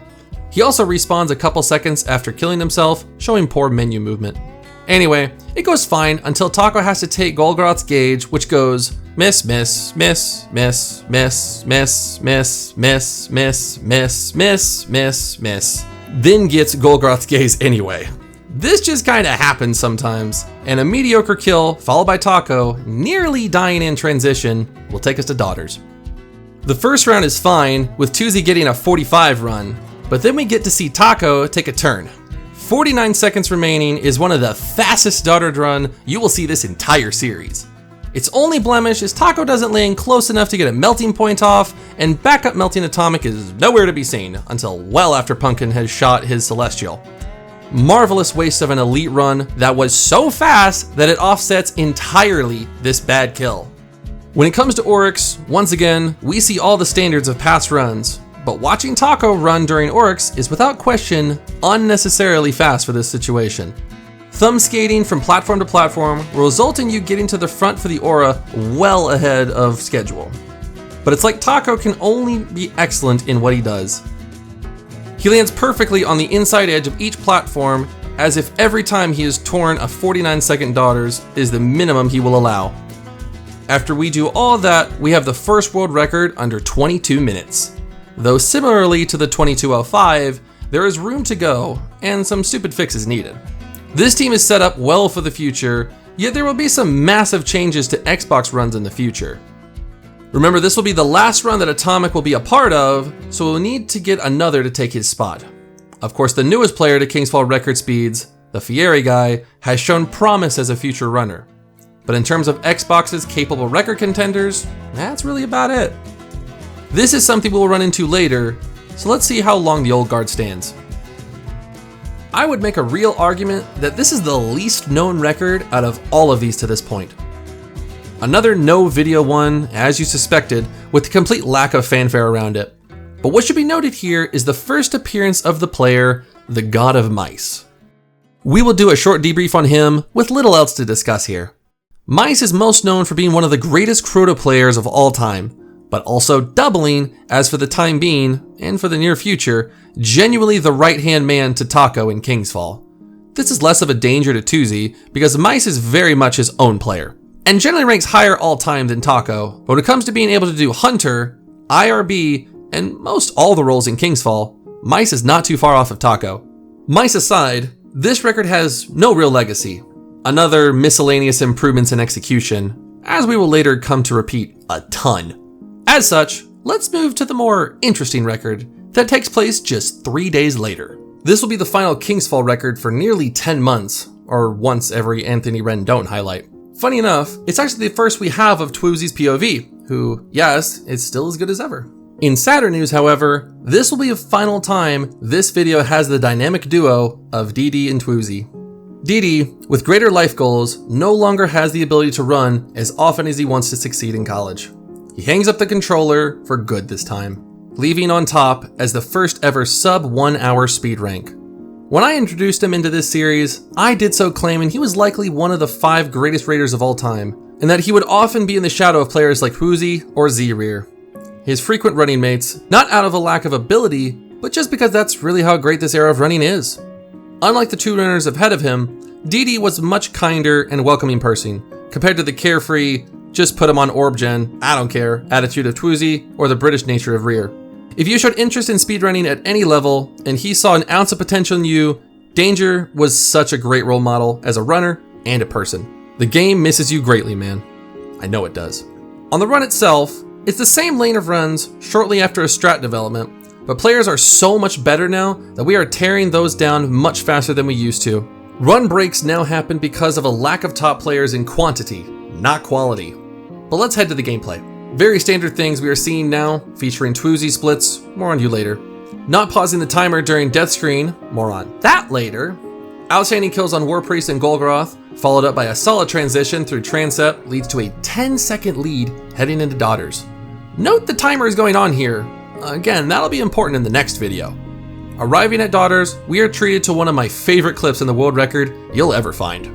After a respectable 46 run from Danger and a fast kill on Daughter, the relatively newcomer Fieri is now torn between dimensions.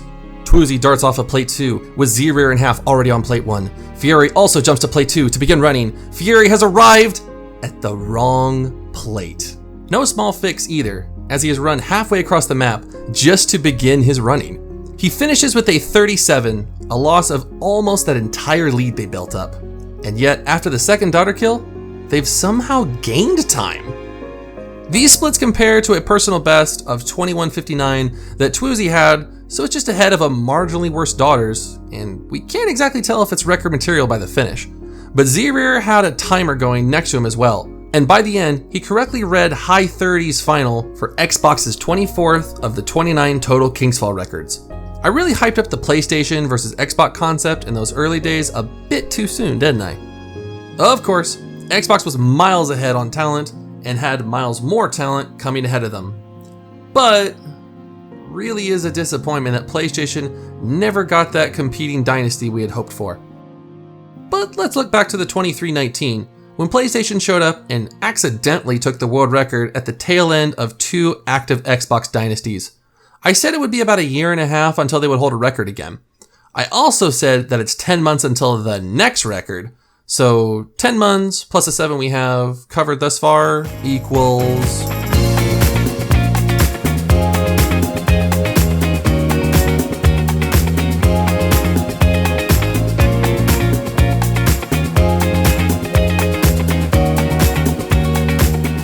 We are back and equipped with once again 0 overlapping players from any previous iteration of PlayStation Kingsfall record. I want to talk more about the run itself here as opposed to the players that completed them, because that part will come shortly. Because once again, we have a new strat to announce. And yes, it's another powerhouse of a save. We need to look at what save exists and the encounters they take place in.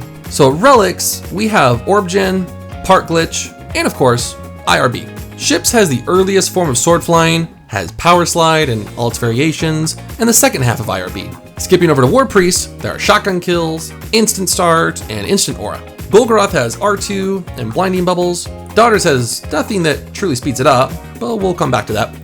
Oryx has Hunter Shade Kills and Slam Detonations. Basically, every encounter has multiple things players can do to finish it faster. Even Daughters to an extent, because of Celestial Melting Point, we can get from new mission to new mission far quicker than otherwise. But Totems has been completely time-locked from day 1. We find things to do like Orb Gens for Hunters, but that's just biding time, not actually subtracting time off of the final run. until now. I now present to you one of the most complex strats in all of Destiny.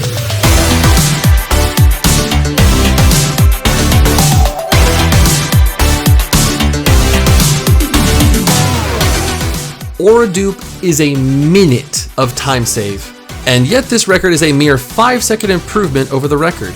So what went wrong? Everything, that's what went wrong. Removing the context of a legendary strategy being introduced, and this being the effective start of the modern era of Destiny, where record runners are more skilled than ever before, this may well be the worst world record in the history of Kingsfall. And we will assert that statement off of what happened in each encounter to Oryx, minus totems. Relics was a 2:07, already more than a dozen seconds behind record. The gameplay, courtesy of Roaxic, who should have made top 100, does not contain any audio. But the whole time, they have been saying, don't worry, this is without Aura Dupe. We'll be fine. Before bleeding almost all of the advantage. More on that later. We'll skip RB, which was just fine on time because Roaxic was on the die roll, so we can just see if anything went stupid wrong. But in any case, we'll come back to totems and now get to witness the disaster that is War Priest. We see a new variation of Orb Gen for Hunter by everyone popping a bubble as War Priest is spawning in. Once again, something used to this day. Roaxic managed to run out of primary ammo at War Priest, which isn't really even a problem I knew people could run into in King Speeds. So, I guess that's pretty neat. Arriving at DPS, Roaxic puts on the first melting and, oh god, oh no. Okay, he's getting back up and, oh no. This is hard to watch. That's the melting and a whole shotgun not where he needs to be. He still gets back up with a decent chunk of health remaining to finish presenting one of the worst War Priests of the last half-decade. Golgoth wasn't exactly better with a pretty slow kill, and Transept mirrors those early redeem teams, with one mishap from Alex leading to him arriving late as hell to the end platform. And Underwhelming Daughters treats us to the final example of atomic slander. Before Oryx slams down on plate 1, everyone places bubbles, with King 32 Slayer having gifted the Void on. This was a strat first theorized all the way back in 2020 by, believe it or not, Zermi. He told Atomic that small orbs wouldn't be an issue if everyone was generated an extreme number of them, using the perk Gift of the Void to generate up to 6 orbs per bubble, double what our current output was. We wouldn't be sacrificing because no DPS encounters last long enough for bubbles to expire, and it's simply more super to go around. Atomic shot that idea down because it wouldn't work. Anyway, we're then treated to one of my favorite strat developments to Oryx, the 4264 detonations. If you don't shoot the ogres at all and detonate bombs, it will lead to ogres still leaving bombs as they die. So in an effort to get the fast mortars multiple times without doing an extra round of Oryx, a loss of a minute, we now intentionally only detonate 2 bombs on round 2 and instead detonate 6 in the third to get back on pace. I would argue that because of this specific addition to Oryx and a solid shade kill from Alex, this was the difference of a run being record or not. And to finalize this legendary run in which a new generation of PlayStation players have entered the fray, we don't even see Oryx die because Roaxic's controller died. I suppose that's the only way this record could have ended. And after all that poor play outside of Oryx that was rewarded with a record, it's time to talk about Aura Dupe. This is a strategy that we will see some changes as time progresses, but for now, it is remembered as a strategy that works maybe 30% of the time if you can get that connection-based RNG to work. But if you can, it's a minute plus save. What happens is a player breaches ahead to War Priest and sword swipes into a rock right next to the joining allies barrier to have a chance of picking up another aura. From there, both sides are 2-manning while a third 2-man sits on the stairs by spawn, clearing out enemies. The depositing of Deathstinger's power from the middle people count, and because of it, removes multiple cycles of the 30-second wait to get more Deathstingers, allowing the worst budget run of the 2020s to be a world record. For the first time in the history of Destiny, PlayStation is for real. Back-to-back records with the same exact team. No year-long hiatus to sneak one in on Xbox, no fluke run that happened to be record off of new strats alone. And for the very first time in this documentation of Kingsfall history, a PlayStation player worthy of the title of Kingsfall Legend. Now would be a fitting time to introduce one of my favorite humans in the known universe, King 32 Slayer.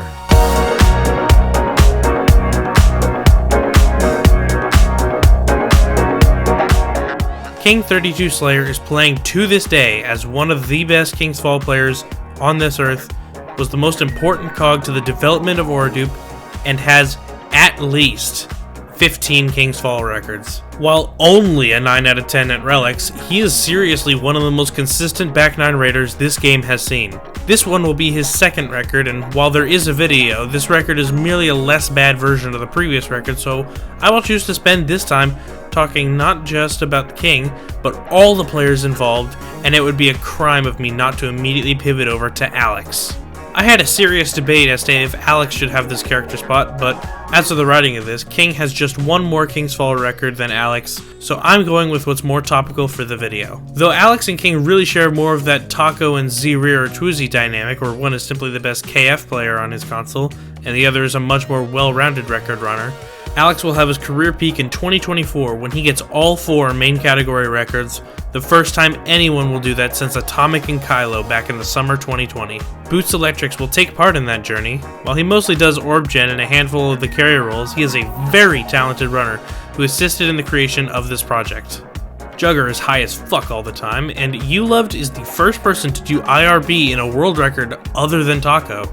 And while he was never spectacular at them, it is nonetheless the most important job that one can be on for the first encounters in King's Fall.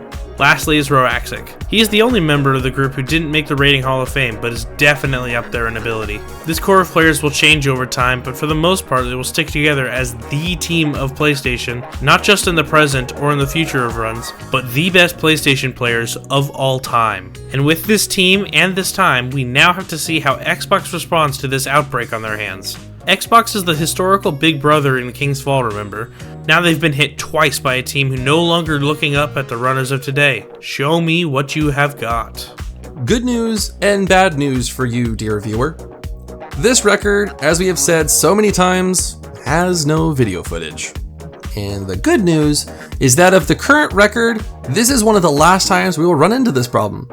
And again, we have sneakily reached another minute barrier thanks to the contributions of PlayStation, and we are finally seeing that next generation of runners step up to handle the spotlight. Of course, Rear and Taco are still kings of the category. Sekuo is one many of you would recognize as a person who hosted the King's Fall segment of our top 100, but those in the speedrunning circles know as the man who would be Xbox's best orb genner for a decent period of time. This was his world record debut after a relatively short build-up that came in large part to Taco, who is again still ahead of the pack. A new face to King's Fall, but not new to Destiny speedrunning, Atromix is a 2020 veteran of mostly Wrath of the Machine and Crota's End. He didn't have too many special things to do in King's Fall, and lastly, we have units. To those who don't know much about Clay the player, let's ask the community at the time for their thoughts. Thank you for your input. There is generally less to discuss about runs themselves.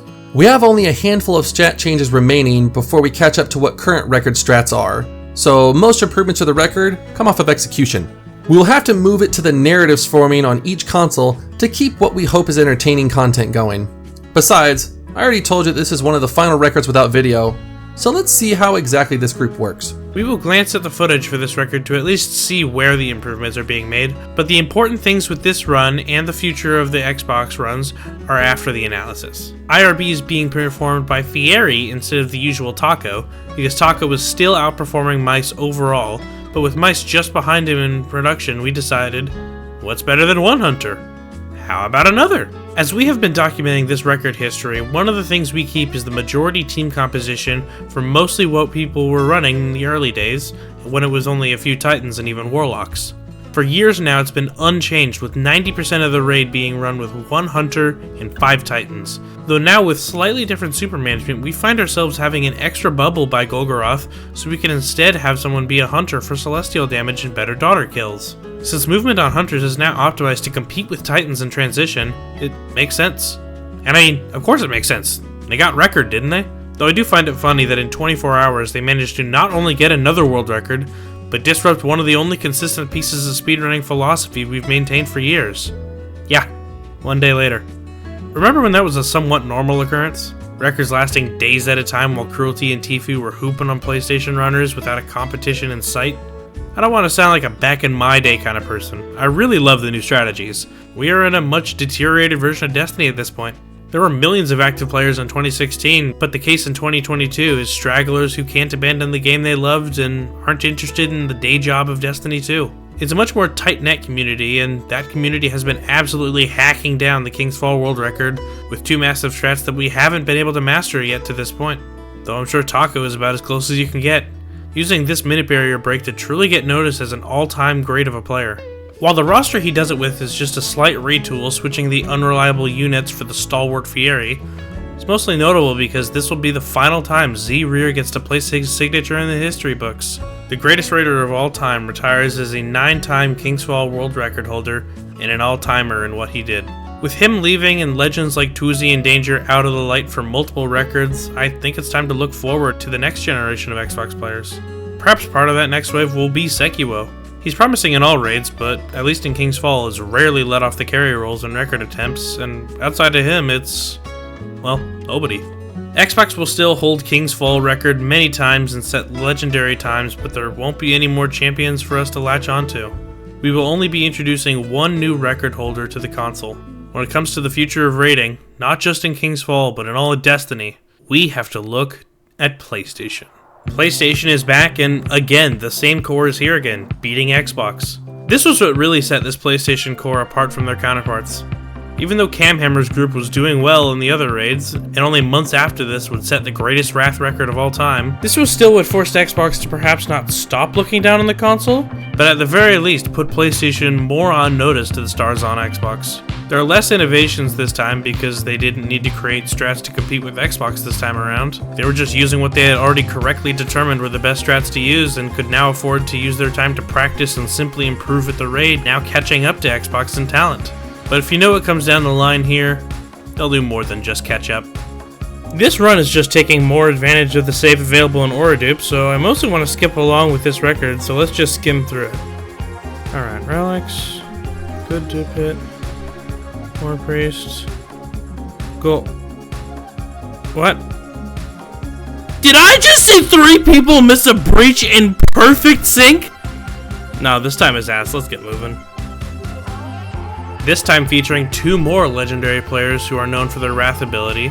PlayStation has for the second time this chapter set consecutive records in a raid that had been completely dominated by Xbox for so many years. Though they don't appear for the remainder of this series, we will still use this record of micro improvements and one important strategy development to discuss Frankie and Synergy. Frankie and Synergy are the same coin as far as both players and people go.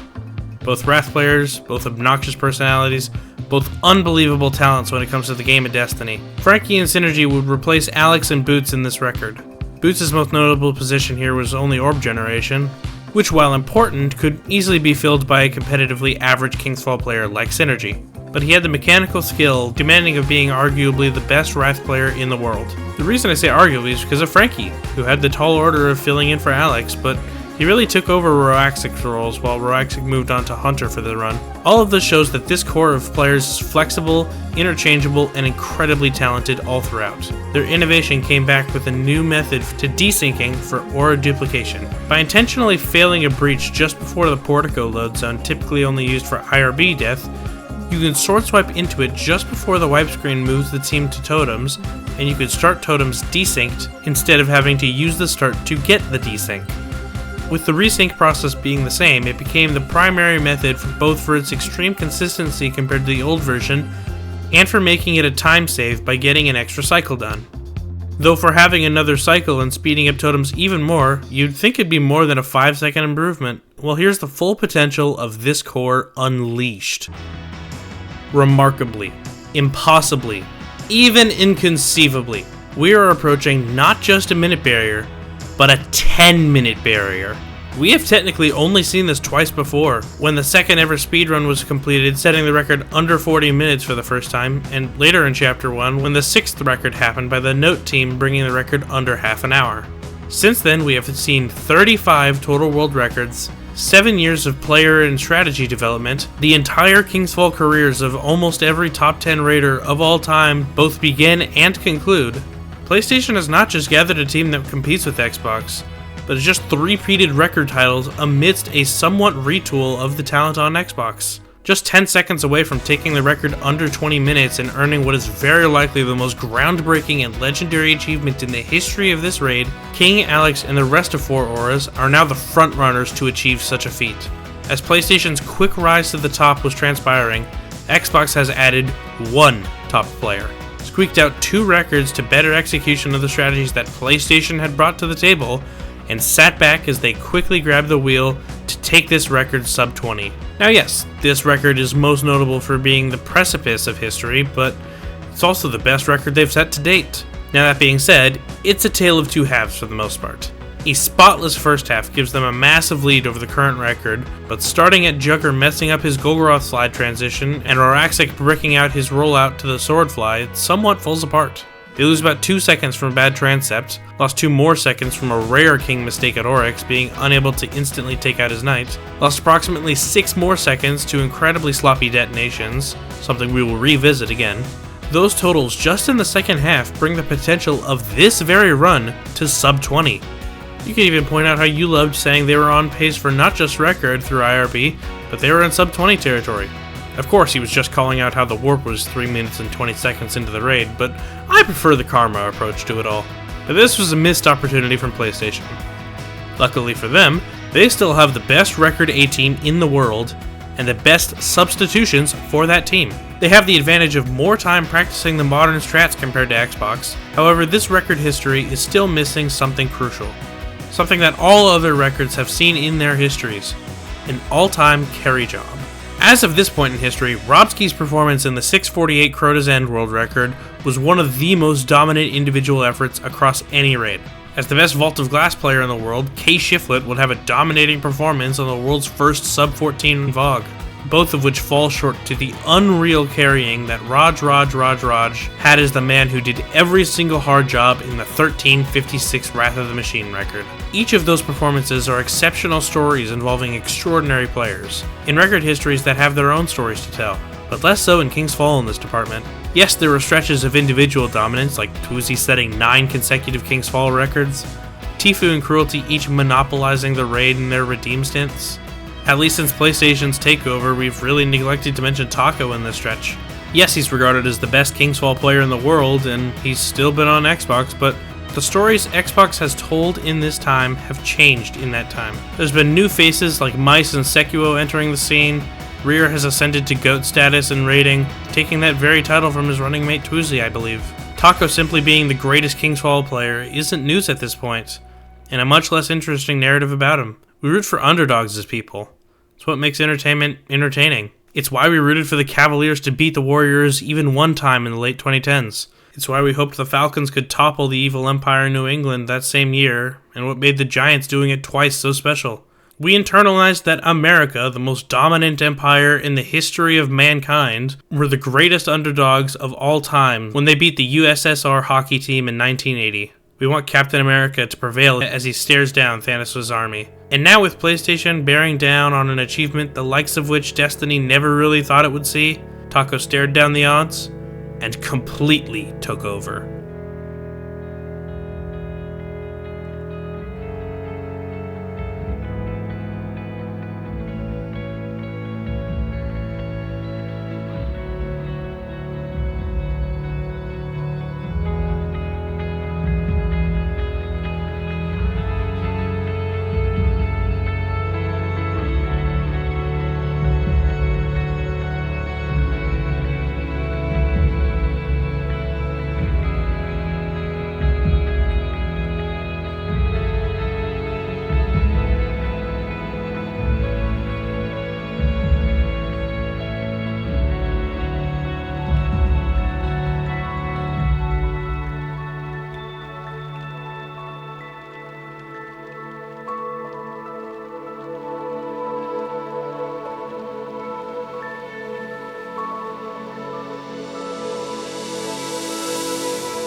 After all this time, it's finally happened. The legendary 10-minute barrier break, done not by PlayStation, but by Xbox. In an upset, the greatest King's Fall player ever to be born has caused a canon event. No matter what happens in the rest of the series, no matter what legacies are formed through King's Fall, no matter who else steps up to the mantle, we will forever look back on this record as the pinnacle of the raid. As of the run itself, it was pretty clean for what Xbox does until a slow first auto kill happened, but a spotless Oryx allows mistakes to be minimal and the saves developed by PlayStation to be used to perfection. However, the physical run itself isn't what matters here. The superstar of superstars, a man who would hold 3 out of the 4 world records, was on top of the world. People who enjoy sports competition in the way I do are tripping over themselves. We love seeing the great players do great things, making great plays, seeing their fantasy endings come true. It's so beautiful to see these take place, not just because it's Destiny history that we've seen, but because the dynamics between the world-class athletes and that of world-class Destiny players are much different. Figures like Michael Jordan or Tom Brady are beings that don't seem real to us mortals. Go back and watch the 1992 Olympics and you will find countless times where people are reaching out just to say that they touched the greatest basketball player of all time. The super athletes are people of great power and agency compared to Destiny players who are often scraping by in terms of fame and fortune like most others. Makes them feel more relatable. Relatable not only in stature, but the fact that they are guys in their late teens and 20s who decided that Destiny 2 really wasn't the game for them and stayed on to what drew them in to begin with. These are our friends and comrades at the top of the game. Players like Taco deserve incredible praise not only for being a phenomenal player, but also a phenomenal character. So often people get to the top and begin to treat those beneath them with less and less respect. We talked about that when it came to Atomic and how fringe record contenders would find themselves out of the top running scene faster than they deserved because he had facilitated a complex that he and he alone was the ultimate authority on Destiny strats and fire teams. Taco is a great and versatile player who's respectful of others and isn't afraid to run raids built of raiders who won't be getting records in their time on the game. Even if they don't know it, he's helped hundreds of people on this journey to becoming the best, and he hasn't forgotten who provided each rung on that ladder. If this story leaves you with anything, I want you to remember Taco for the man he is above all else. Hope you like seeing times that start with a 1. We will never leave this range.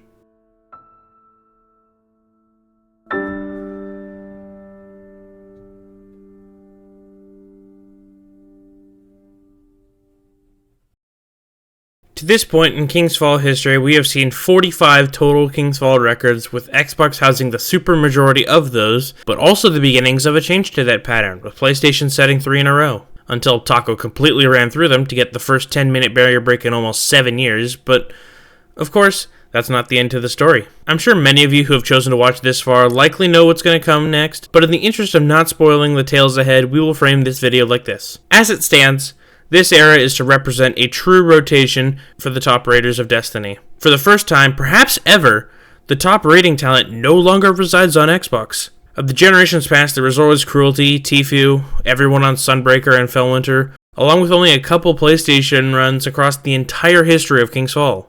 It's a change I don't think anyone saw coming, but it's not like Xbox is terribly far behind PlayStation. Let's take a look at who we consider active raiders at this time. Xbox, of course, has the legendary Taco, still in the prime of his playing. Mice has transitioned into a fantastic second option on the Hunter. Corey and Fieri are the best at what they do. Looking at PlayStation, they have the player next up for the title of greatest King's Fall player, in my opinion, King32 Slayer. The next up for greatest overall player in Alex. Fellow top 100 greatest raiders Boots Electrics and Jugger, though none of these people are going to be the main attraction of the PlayStation teams to come. We still have the story of arguably the best raider among all of these coming.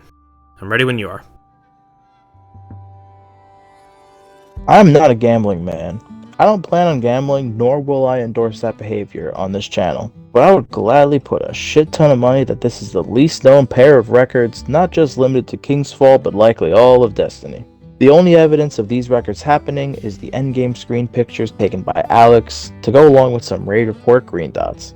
This record is unknown despite the fact it's another 3x tie of a record which had previously only been seen in the 24-16s by Sunbreaker seemingly eons ago. Unknown despite being kind of revolutionary considering the players involved. This wasn't the 1952 team running it back with Taco at the helm again. This is the first Xbox King's Fall record, in quotations, to not include Taco since the 2303, before he was even a mainstay on Xbox's A team. I put record in quotations because, like with the 2416s earlier, only the first of these times has a video, so we can't frame count them to see which of these was the fastest, and if any of them actually were records, going to decimals of seconds. And again, like the 2416s, all of them need to be considered records since Destiny in-game timers only times a whole second and we don't go off of independent timers. Back to the team and not having Taco again. He was having extremely bad internet problems around this time and for a solid amount of time afterwards. Just joining Xbox parties required a hotspot that tore through his limited data, and joining a fire team of 5 other players was out of the question. Luckily, some of the people on PlayStation also had Xboxes and could slot in for him, though they did one better. With Sekiro's interest in Destiny waning, Fairy being old as dust, and Mice retiring from full-time running, they weren't just down Taco anymore. So instead of having King or Alex come over for independent runs, they were legit members to the Xbox core that would define the next few years. So with no footage to break down, let's showcase the team itself.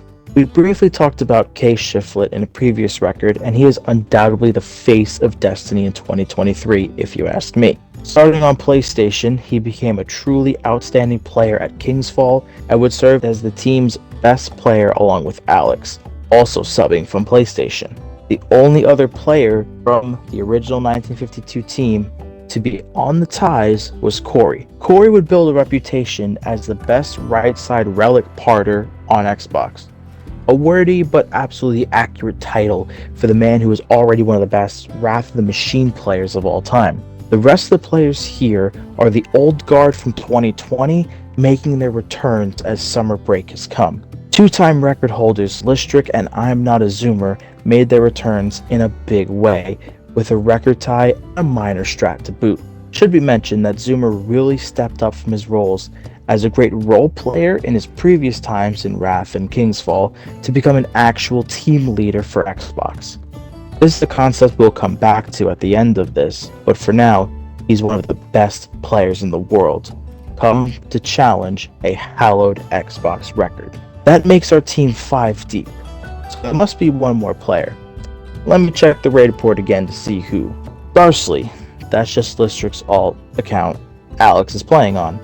Zoomer, Corey, Shiflett, Listrick, and oh yeah, Twoozy is back, and it's like he never left. Still one of the best players to walk the earth, still rocking his Can't Stop the Signal emblem, still eating Chick-fil-A, although no longer in the middle of a record shade kill. What a time to be alive. Now, what did I mean by a minor strat development? Well, now we have a Titan leave at the end of Daughters to switch to a Hunter for a second Celestial Nighthawk. Use it when one of the Hunters breaches beneath the threshold to be outside the area you get teleported to for the Shade phase, and shoots the Shade with the second Celestial, killing it instantly. This effect can be gained by a Titan using melting points and rockets, along with the single Celestial, but it makes it a bit easier to execute as long as you can make it to the other side on a Hunter. Anyway, I would like to see it being put into practice because 2 days later, we have officially separated from the pack. After Corey uninstalled Destiny for the 30th time in the last 2 years, and Twizzy didn't feel like getting on for one reason or another, that cleared the way for Fieri and King to return to the lineup for the first outright record of King's Fall in exactly 6 months. While it's good that Xbox is again returning to the top, we're going to ignore the run itself to talk more about some of the larger issues at hand. Just by virtue of the colors of the records recently set, I can't help but feel like this is telling a bigger story. This record contains 4 primarily Xbox players and 2 primarily PlayStation players, not even mentioning how Shiflett is a middle ground here. Now this is a concept I've been arguing for years about. By running with the best outright team possible regardless of allegiances, we stand to accomplish far more. Adding King and Alex, the 2 best non-Minnesotans to play King's Fall at the time, is a sure way to do just that. But this is slightly different. I'm going to say something I don't like saying, but it's worth throwing out there for the time. Does Xbox need the help? Don't get me wrong, we don't need them, but what's considered top-of-the-line record material on Xbox has dipped below the 6 people necessary to merely field a team if we didn't have Shiflet. But Zoomer, Listrick, Tuzi, and Corey were all members of the 2020 Destiny peak, not part of the next generation we have fostered since. Fieri was really the only guy we had as a running mainstay that got their first record after 2020 on Xbox. I think it's finally time to talk about why this is. I've dropped hints in previous videos that the cycling through of talent on Xbox has been grinding to a halt the last couple years, with Secuo making up all the new acquisitions for Xbox King's Fall running, and in that time PlayStation completely reinvented themselves, and as a result took the spotlight from Xbox. The reason isn't something terribly complicated, it's just the old generation of Twizy isn't really interested in bringing up talent anymore, and those who Twizy brought up in 2020 and 2021 weren't exactly the best of teachers among other things. They teach in a way that won't bring a player from 0 to 100 in the skill department. They teach in a way only experienced players would easily get the hang of. Yes, the strats are harder to execute than they were in 2020, but they also won't dry run with teams to get the new guys a feel for the raid, and won't run without 4 to 5 other players of their caliber, and that doesn't leave much room for the new players to even try strats. I will point out that the new players themselves don't push as hard as the new players of the past would to improve at their own time. To avoid sounding like an old man yells at Cloud, I want to take us back to the start. Tfue started this all and was the greatest raider of his generation. As Cruelty rose the ranks in the clan, he was taught by those who ran alongside Tfue and allowed him to easily take his spot. Cruelty retired, and that turned into one of the longest droughts of King's Fall record progression in history because he had no direct successor. A drought only broken when wall breaching was revealed, allowing anyone to practice with the strats shown by PlayStation. That allowed the rise of Twizy and Atomic, then created a coaching tree that is continuing to spread to this day. Taco came in next to run alongside them until they inevitably retired, but after Taco, Xbox gained Secuo, Mice, Pump, Raj, and Fieri, the last of which is the only one who hasn't retired from record level running, if not Destiny as a whole. This lack of adequate teaching for the next generation, and perhaps mixed with a lack of generational talent to receive said teaching, has left Xbox's pool in dire straits. While the future looks bleak and will eventually become that, it's not exactly something we haven't seen before. It's just the first time we've had something to fill the void in the form of King and Alex on PlayStation. But it should be mentioned that in the now we have all-time great raiders still producing, and the top talent on PlayStation running the record with them, so why don't they start acting like it? Thank you. One day later, a 20-second cut of the record. The first 20-second drop of the record by Xbox to ever not involve major strategy changes since the Redeem days. And this time, without the heavy assistance of top PlayStation players. Kay Shiflet primarily plays Xbox at this point, and adding Corey and Twizy isn't too bad of a substitution for King and Alex. More on them later. I want to go encounter by encounter as to how this seemingly impossible record happened. Zoomer's IRB segment at Relics shows just how much he has improved as a player in the time he's been back. Already, he's been able to do the job as needed, even if it doesn't look as clean as Tacos would. 156 relics. His ship skate is personally quite entertaining to me, because Zoomer goes about skating by way of keeping the speed increasing while overcorrecting in all directions to move laterally. 310 ships. Standard totems, and War Priest takes us about 825. Golgroth and Transept has us at about 1145. A Transept that went without issue until Twizy of all people inexplicably died near the end. This is the first time in this entire series that Twizy ended up being the one who failed to execute when it mattered. I guess it's little much to expect the all-time leader in King's Fall records to be perfect through them all, but I mean, stuff like this happens. After Daughters took us to about 1145, and a good Oryx helps finalize a high 1929. This record is all kinds of legendary for how big of a drop it was, for being done without Taco. Zoomer's rise to a well-rounded rating legend, Twizy increases his case to retake the title of greatest of all time, Shiflet's argument for being the MVP of 2023 rating, but even with all these storylines, this raid is set apart by extending the skill gap from Xbox and PlayStation once more. Xbox is back, baby, and they never left. Without Taco, their best player, we topped the best efforts that PlayStation had, and while they're stuck at barely sub 20. As Zoomer would watch PlayStation fail to cobble together a run that stands up to them, he would proceed to drop one of the best quotes of the last decade of Destiny. Have you ever heard of the story called the Tower of Babel? That's when a man tries to achieve a godly feat. Don't push yourself, bucko.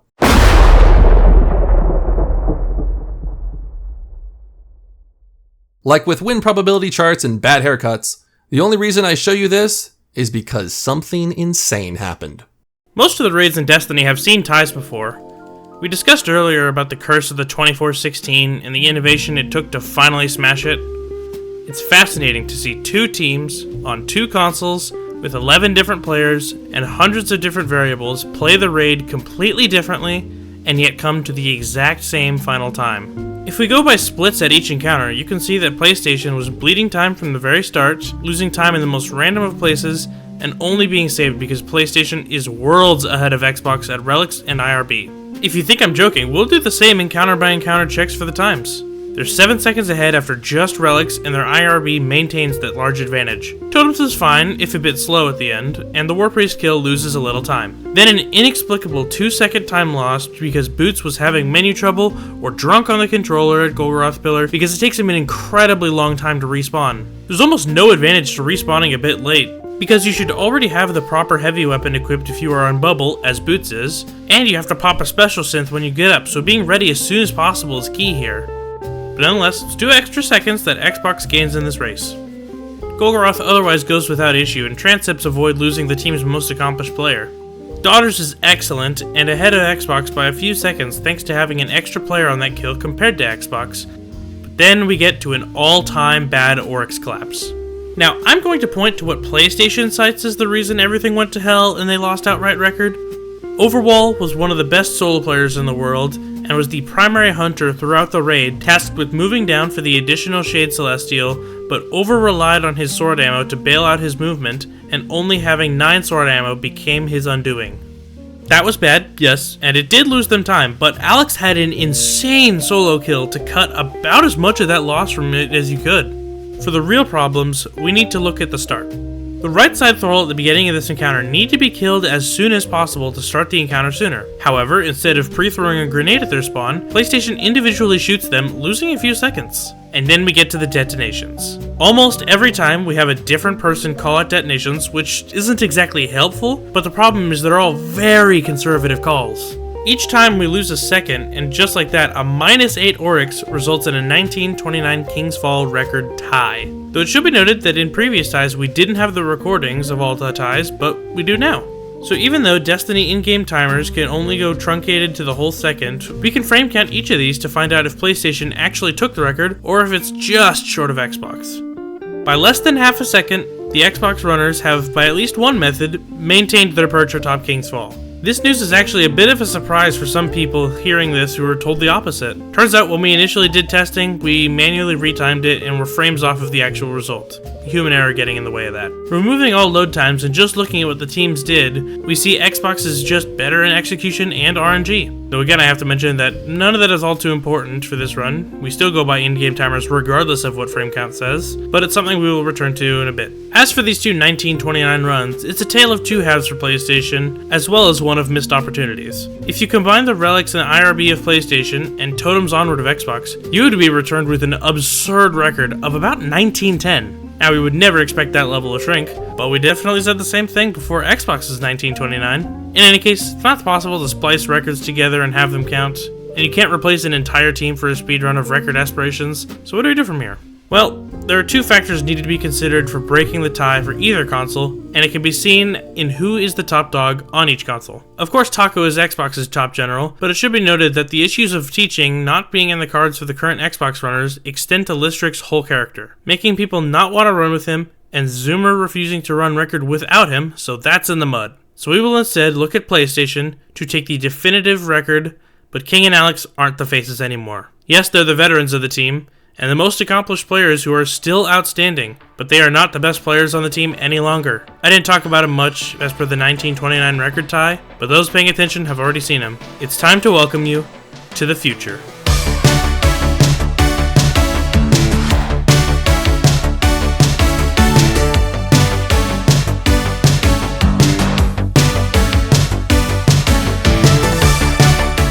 Brady12345 is the 2024 Destiny rating MVP, the best IRB runner in the world, and the face of Destiny in King's Fall as we go to break this tie.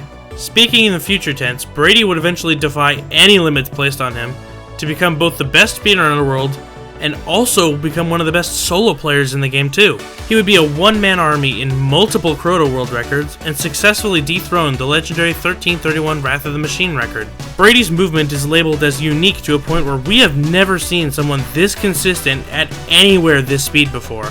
When looking at the people who are the fastest skaters in the game, we do of course need to separate the people who are naturally skating, like Kylo, Z-Rear, and Wakus, to people who use macros like Taco, Alex, and most of the people of the modern generation. We can still mention how Brady, despite being in the macro camp, is impeccable in the way he paths his skating, uses terrain to gain speed or change direction, and just generally moves so beautiful to look at. Lastly, I want to point to him being the best IRB runner even over guys like Taco and Zoomer. The difference with him is how early he makes his die calls. Zoomer is fast across the pendulums and calls it hitting the ground, the latest of the three. Taco has been doing this route for so long, he's optimized it about as well as he can, but sacrificed some consistency with how early he calls.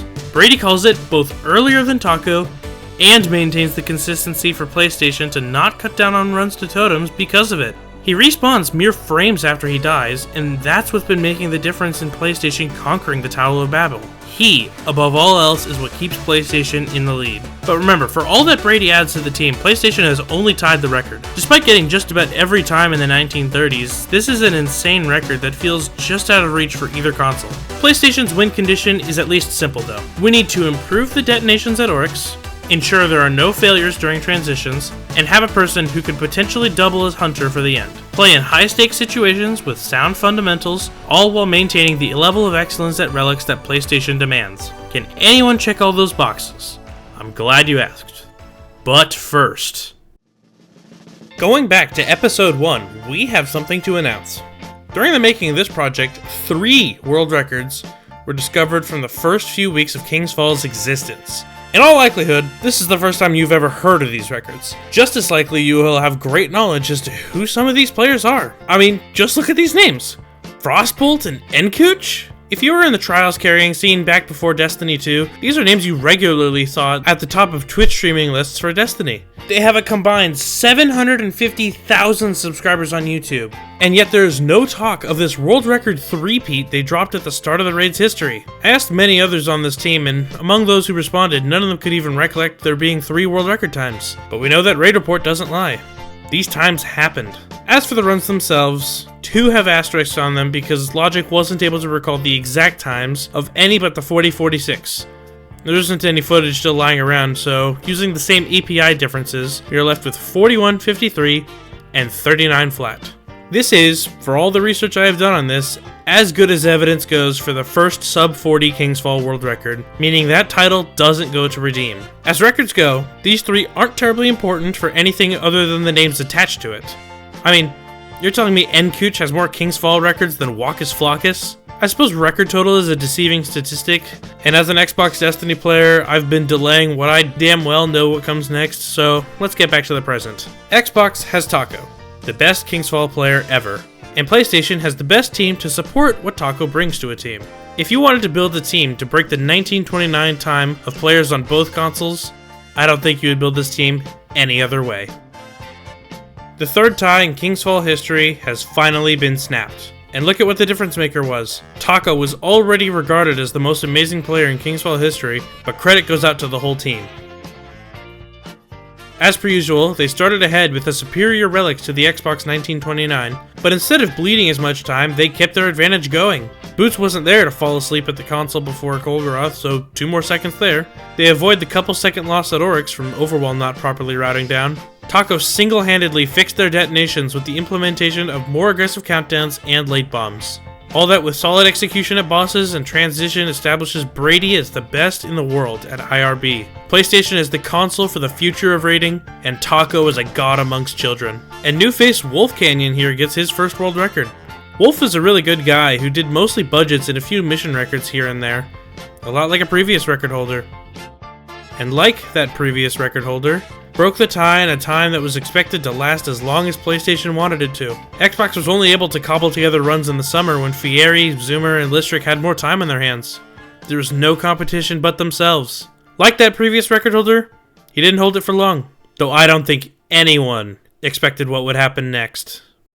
As this chart would indicate, yes, This record happened an hour later on the team's very next run. But funny enough, no, it wasn't the exact same team. Wolf Canyon, seemingly unhappy with his lack of involvement in the 1922, stepped out and made way for Grisella to come in. Where have I heard this before again? Ah well. The team insisted he wasn't carried, as the perception of the value of Orb Gen has changed in the last 3 years, but in any case, Grisella was the beneficiary by getting to add his name to the King's Fall record books. Already an established Vault of Glass player like Shiflet was, Grisella slotted in not at Wolf's roles, but instead at Parklich for relics, as Taco of all people took on Orb Gen. Like with the 1922, Taco's presence, coupled with PlayStation's raw ability to cut out all the mistakes that had them losing time in the past. Though this run through Daughters only needed early nights to ensure this world record would be one of 8+ seconds. But as you see the marker, it's only at 1920, and that's what the final time reads, but let's hear the reaction of the team to see how they feel about it. Why is it? That's it. Why is it? All you needed was Taco. All you needed was Taco. 1920. We beat it by 2 seconds. Bro, what?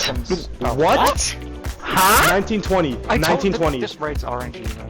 It's normal for multiple people in Destiny speedruns to have timers going to see how they're doing as the raid progresses, not as an actual means of figuring out what the record speedrun is. Everyone in this team who did have a timer going had a final time of 1912 or so to 1918. Nobody had 1920 on their timers, even if they had forgotten to pause at death screens. I took this into my video editor to figure out if their timers were wrong, if they had abnormal segments, or whatever the diagnosis was. The conclusion: for absolutely no reason whatsoever, the time I got was 1915. Now, cutting 5 seconds off the record is cool and all, but where exactly did those 5 seconds come from? Well, they came from nowhere. Yeah, so it turns out that nothing has ever been timed properly before in the history of in-game timer raids, and we don't really know where this difference comes from because it's not a consistent difference either.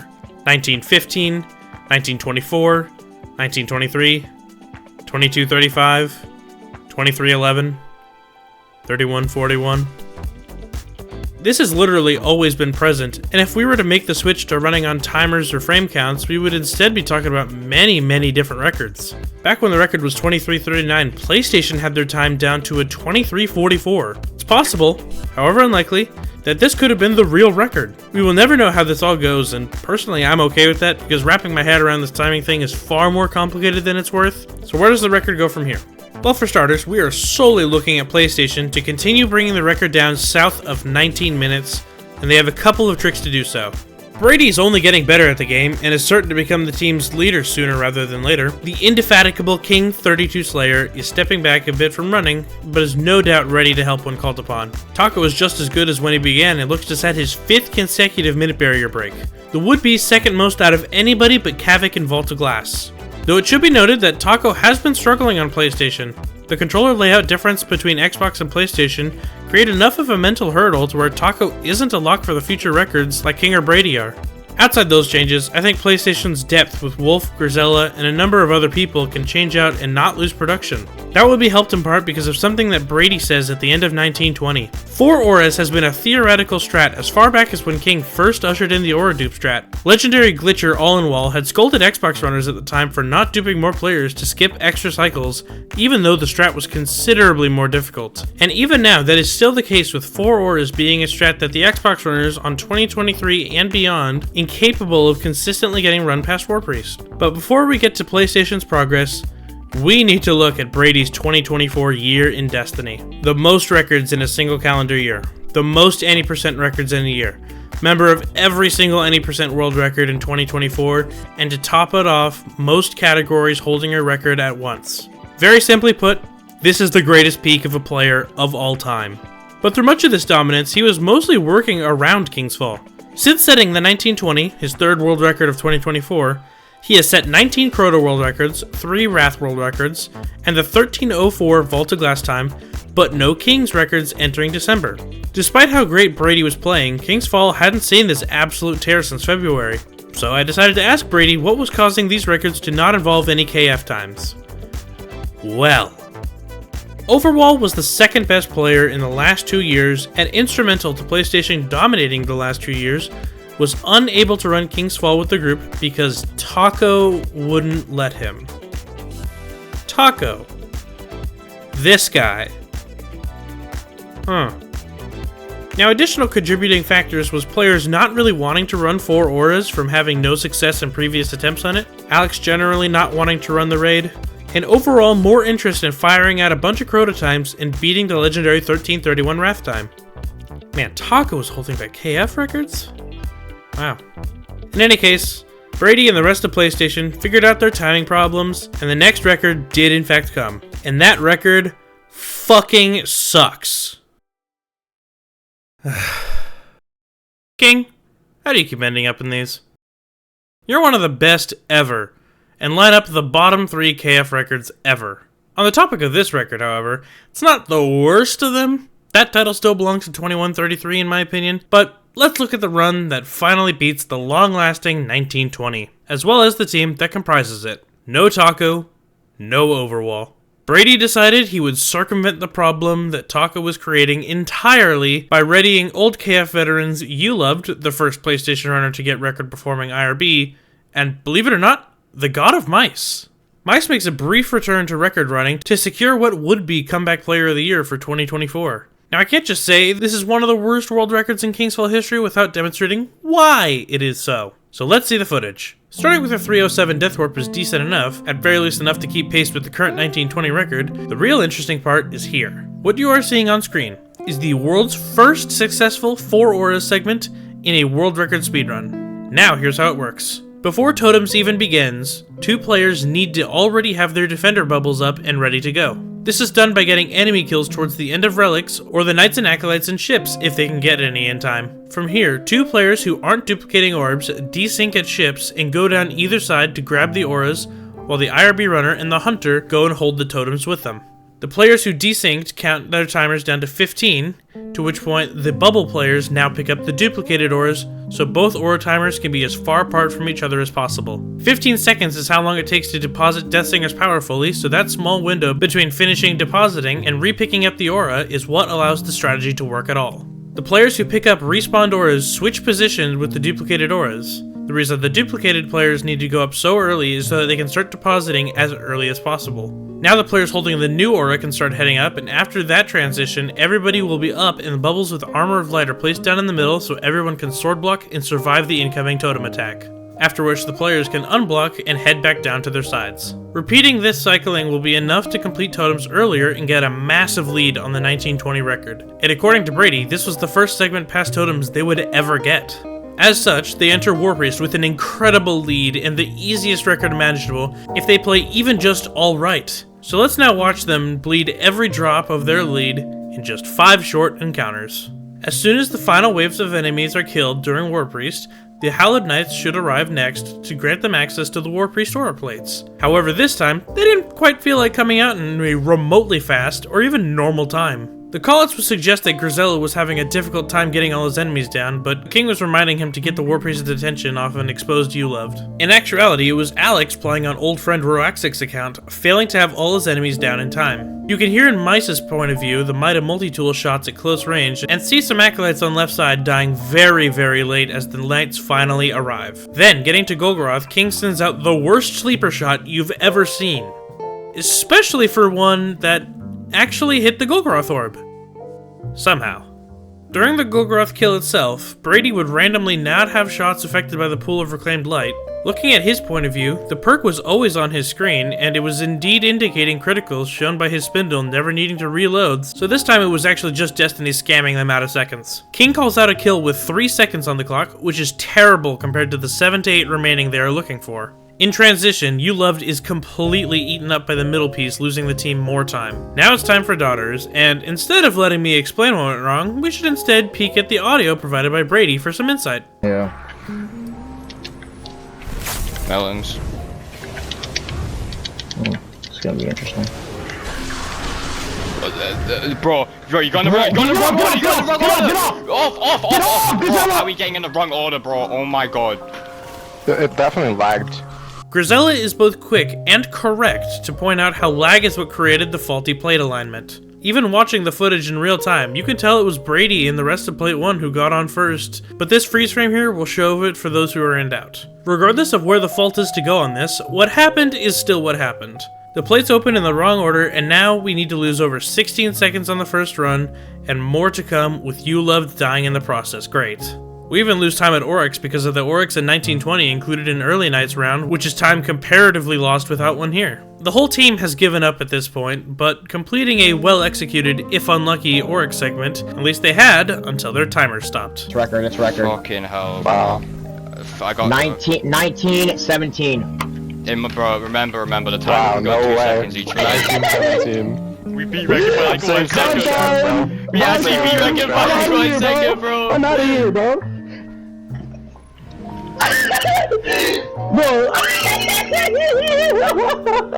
If we choose to view this as the 21:33 world record as I do, we can at very least expect to see a dramatic improvement once an actually good run that leaves the lag and shit play out. 2 weeks later. Wolf is back! Now, 41 seconds of time save is what we are granted by 4 auras, and this record, while an improvement on the record, is still in the same vein as the 1919. Not being an all-time record according to anyone but King, more on you later, but the case of we have a world record that we know can come down another 30 seconds. We just saw the footage of 1919, and it was every encounter after getting the first ever 4 auras record segment done being a miserable time loss, so instead let's do the same thing with just one massive dumb loss. Watching Relics, I can't help but once again look to You Love making a prediction about the run coming ahead, being that despite a great Relics pace, they have established that they are sure to have someone throw it all away. They get done with Totems slightly behind where they were in the 1919 record, but since all losses came in the second half of the raid last time, they are surely bound for time gains.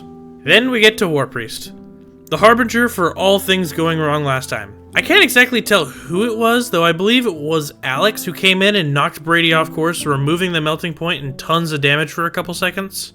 The kill is still good, so we'll just go to Golgoroth. No weird sleeper shenanigans and 6 seconds on King's timer for the Golgoroth kill. More good news. As we go through transition, nobody's got pillared or fucked up their fly, so we should be all set to get through unharmed. Then King speaks up. No, I don't have a synth. No synth, no death warp. Not unless he can switch to his Touch of Malice on hand and time a grenade properly. Though with the record pace pressure mounting, it's probably easy to have that slip from one's mind. By his callouts now, he did get the idea to switch to Touch of Malice, but as Brady turns back to see where Alex is in the maze, King isn't going to have nearly enough time to get a proper warp set up. We are about 3 seconds from catastrophe, and here it is.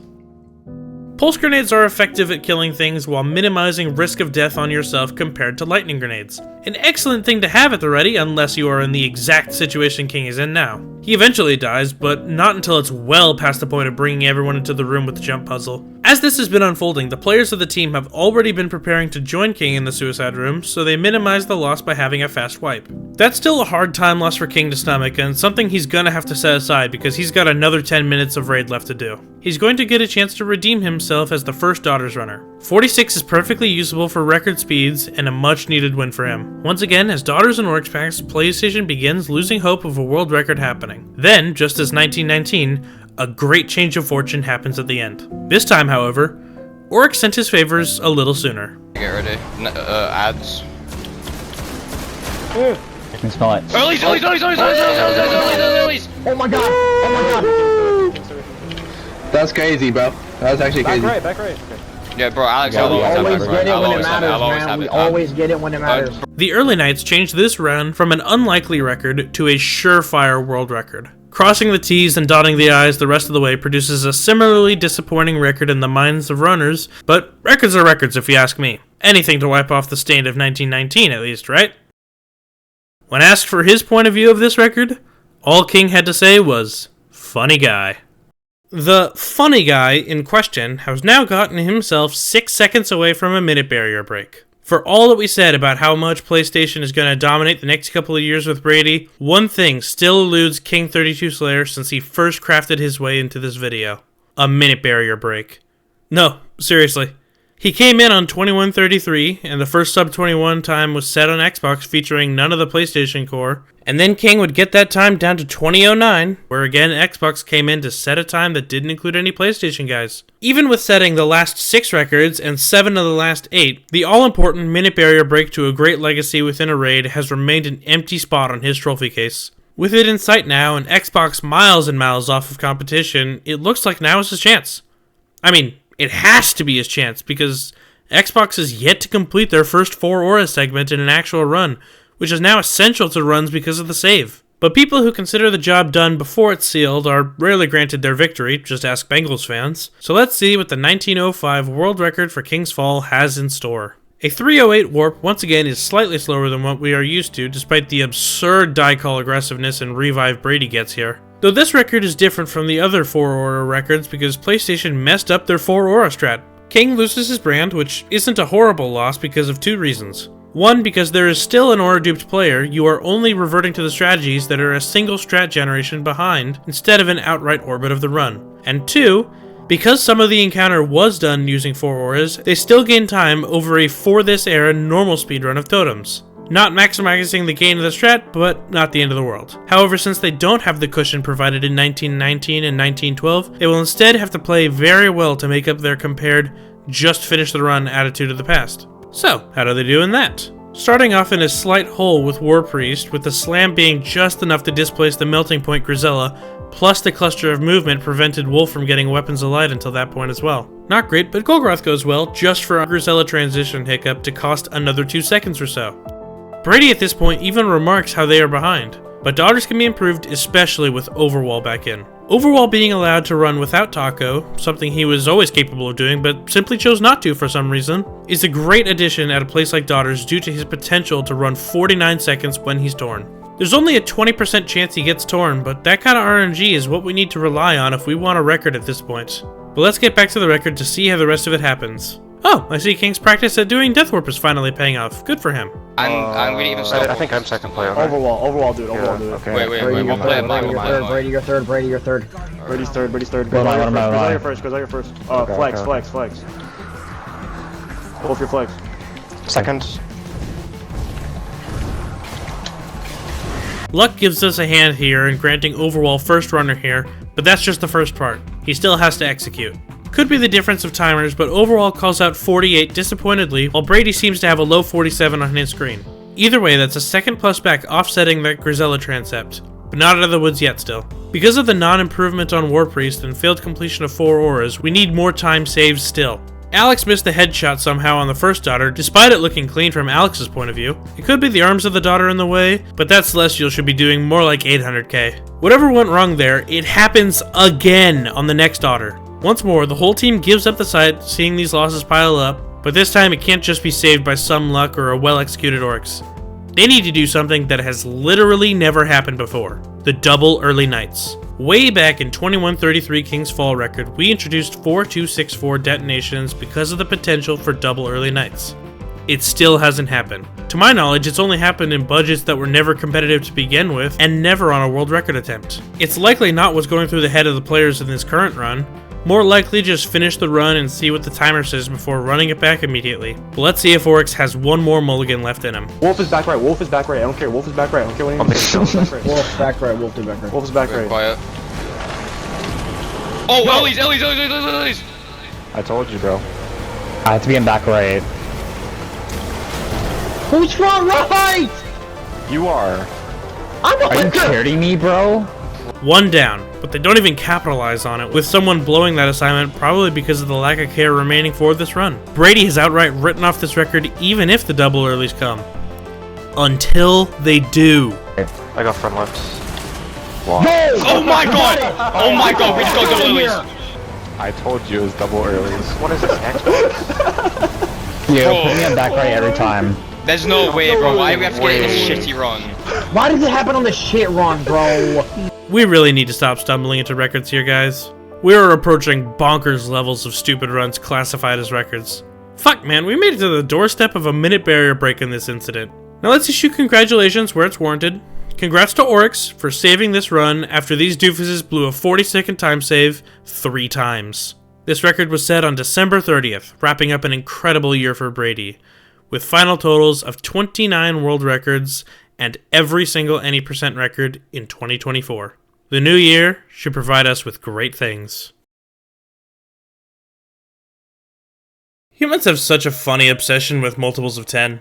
We celebrate someone founding the 50-50 Club far more than we do the fact that he exists in the 54-54 Club. So for this reason, we treat the 1952 and Taco's breaking of a 10-minute barrier as a much greater accomplishment than Brady and King breaking the sub-19 barrier. Now don't get me wrong, I'm in this camp of weirdos despite having a minute barrier break of my own, but I want to step in and think, why is this the case? We like neatness and order, and numbers ending in 0 give us that satisfaction. It's not fair that Bobby Matthews isn't in the Hall of Fame because he has 297 wins, and we would really like him getting to that 300 plateau. And likewise, this build up to sub 20 and subsequent completion of that goal is an all-time legendary world record, while Brady's point of view of a literally more difficult accomplishment has less than 2,000 views at the time of writing. I think this should be the last philosophical bit I write until the end of this whole record progression video, so let's look at why this record is so well done.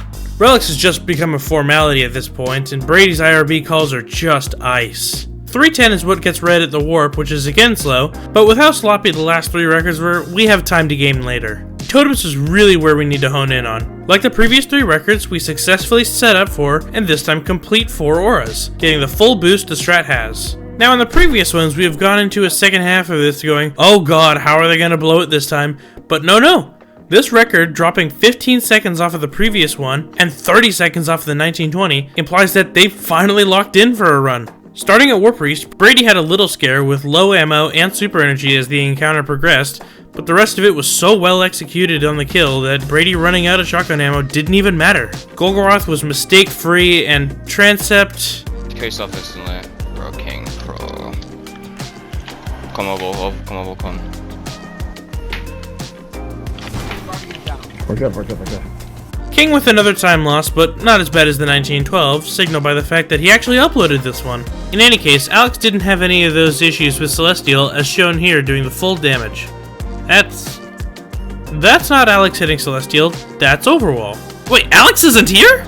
Yeah, no, I didn't even notice, but Alex is not a part of the first sub-19 King's Fall record, meaning he still doesn't get to add his name to the people getting their first KF minute barrier break like King and Brady, but man, I enjoy not having to hear him for one record after watching all these POVs. Anyway, we once again have a nice clean encounter in Daughters, and Oryx no longer needs to give us unprecedented luck to secure a record, with almost any normal run granting us a record under 19 minutes, but Oryx still gives us the RNG anyway. We leave the sub-19 territory and are now hard focusing on the run to see just how far into the 18-minute range we get. But regardless of the eccentric emotions the early nights gave us, this is a load off of this team.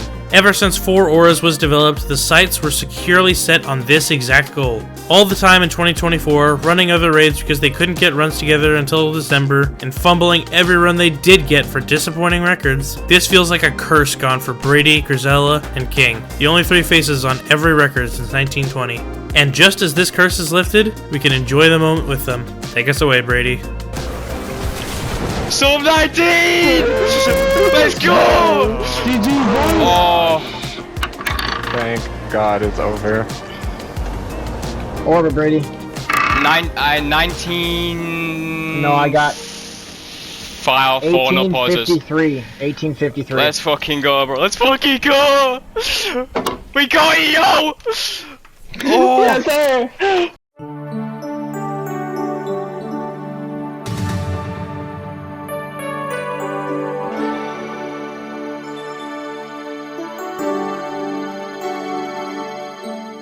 We have finally reached the present. As of the writing of this part of the script, King's Fall runs have now become more difficult to put together as a result of limited runners who can do 4 auras, at least ones that don't get too annoyed with Alex, who is back for this record after pine riding for 2025. We will talk a little more after this run is showcased, so let's get right on that. Opening at Relics, everyone is seemingly flaming out at every position with delayed callouts, unlucky spawns, and Wolf and King ready to orbit now. The final time for Relics was 1:56, which is basically what Xbox would average anyway, so not sure what the mental shafting is for, but I digress. IRB is IRB, and another 310 in his timer is putting us squarely on pace with 1850 again, so we are just swimmingly. Even 4 auras is problem free, and just like that, we are coming up on the constant problems PlayStation has going as far back as King and Alex's first runs competing against Taco and Rare. Every run that didn't include Taco had these same problems with finishing for this team that would on occasion cost them the record, if not produce one of the worst records ever seen by man, but this team is different. Like with 1850, this team is remarkably disciplined when it comes to the second half now. Sometimes they'd be screwed over by the game not functioning properly, but most of the time it was execution.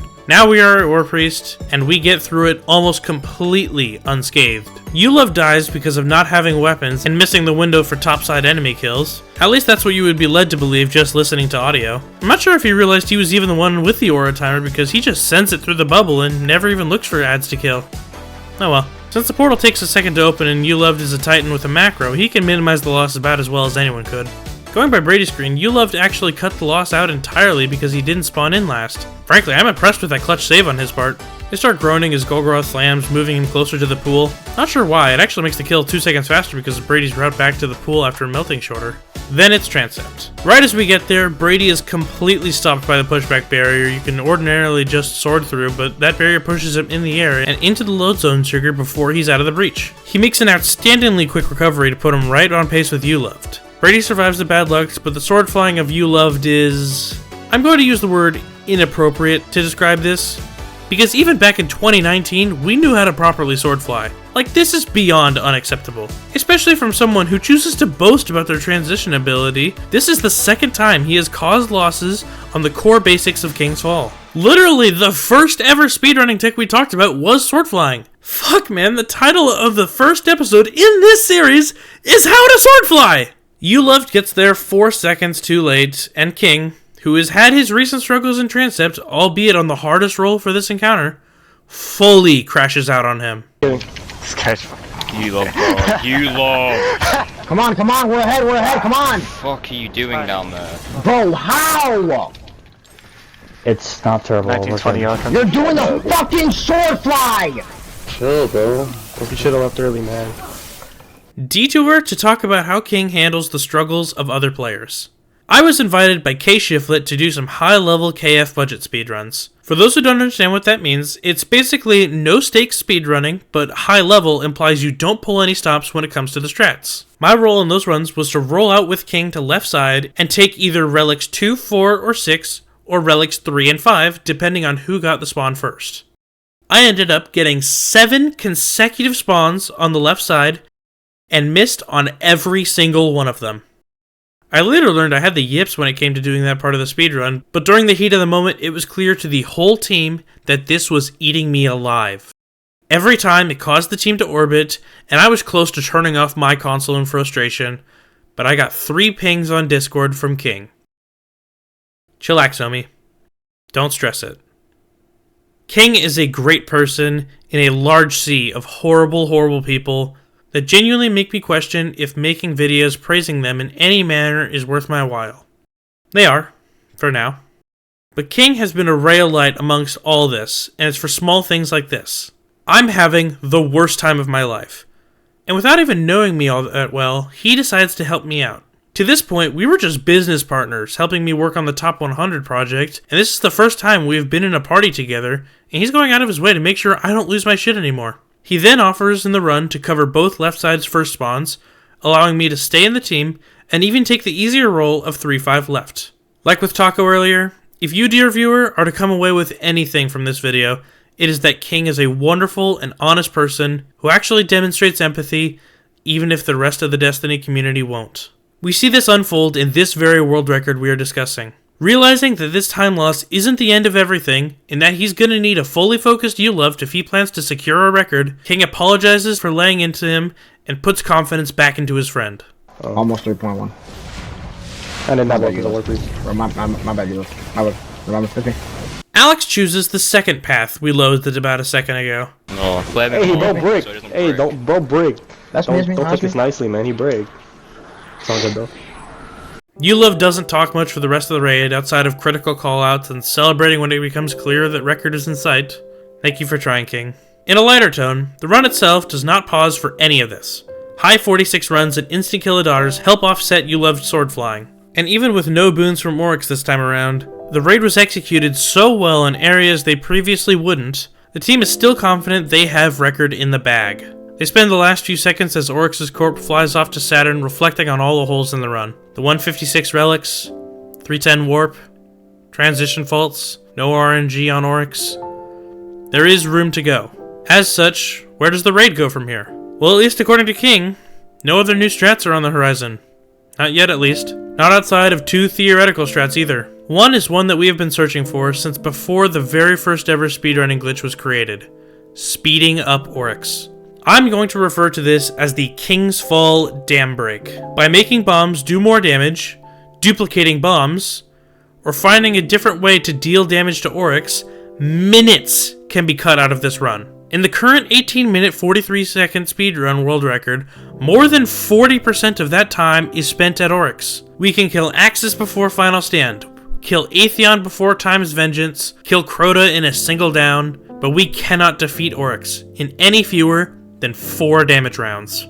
The next save is one we can technically do, and it's a more refined version of what I was criticizing Cruelty and Redeem for doing way back in the early part of the story, by positioning their players on each plate with no regard for tears. This strat would be to fully commit the team to a single plate at Daughters, and guess who gets torn between dimensions. This cuts out the time it takes to fly to the middle, but this strat won't be a strat for a very long time. A 3-second time save in an 18-minute speedrun usually isn't warranted in the first place, especially since the odds of this working are less than 5% at the end of the speedrun. With that in the future, we can now pivot to who the future is. As 2025 progresses, I'm making a prediction that Brady will become the first 2-time MVP in history, or at least to make the best repeat attempt since 2021 Twoozie. King is still passionate about Destiny and King's Fall speedrunning, just hope his consistency at rocketing the door can go up a bit. Alex, as annoying as he is fantastic, and critically, both Brady and King are happy to work with him. Outside of that, Wolf Canyon, Grisella, You Loved, and the incomparable Overwall, all core pieces to the immediate future of King's Fall. But what of Xbox? I've neglected to talk about them almost at all since Zoomer's Babylon quote, and that's fair because they've simply vanished in the era of Brady. Taco has basically become the best player on all of Xbox regardless of the raid, but the talent outside of them has either filtered themselves out or retired from Destiny speedrunning. Listrick at the side of the 1850 world record claimed that he was done with speedrunning, which if true is a great gain for Xbox, as many aspiring speedrunners on Xbox specifically cite Listrick as the reason they don't want to continue down that path. Regardless of that, Xbox's ability to teach new guys just isn't what it used to be anymore. Twoozie, Atomic, and Danger were the top at acquiring talent and getting them up to speed. Now the line to gain is much higher, with more and more complicated strats to learn, and the only teachers today in Zoomer, Taco, and whoever else you want to slot into the teacher role have done no favors in that category, even without Listrick's net negative presence. The future looks bleak until some serious change can come Xbox's way. Not just for King's Fall, but for any percent records to come back to Xbox. In parting, I want to recap this whole mess in a way that writers and storyboarders much better than I would do. King's Fall speedrunning, and the people who have created the story I tell you now, aren't different from you and I in really any way. The dedication one has to the game we all love is all you need to become an all-time great. Taco, the greatest King's Fall raider of all time, was famous for how hard he worked to be consistent at what he did and earn the titles and accolades he did, but that could be anyone. Taco finds his name in these records a staggering 15 separate times, usually as the man leading the charge. But again, almost nothing separates you from becoming Taco. Taco just wants perfection out of himself and worked tirelessly to get to the position where he is, and did so in the face of great adversity. This video series, and even the video series I've made in the past, are all to reflect upon the past and celebrate the accomplishments of the generation before us, but that means almost nothing on the future. Brady might retire as the greatest raider in history, and he didn't even make the cut for Top 100 when the list was finalized. Brady just defined the present like no other, and you, viewer, can be the one to define the future. Many great raiders of the past half-decade grew up watching Cruelty and Baxley dominate the game and set world records, hoping they would climb the mountain themselves one day. Some of them would, some would not. But I think if you want to define the future of raiding in King's Fall, or Wrath of the Machine, or however you want to, you can. For the sake of this wonderful game, and for the love of the art of speedrunning, I can't wait to see you do it. Thank you for watching.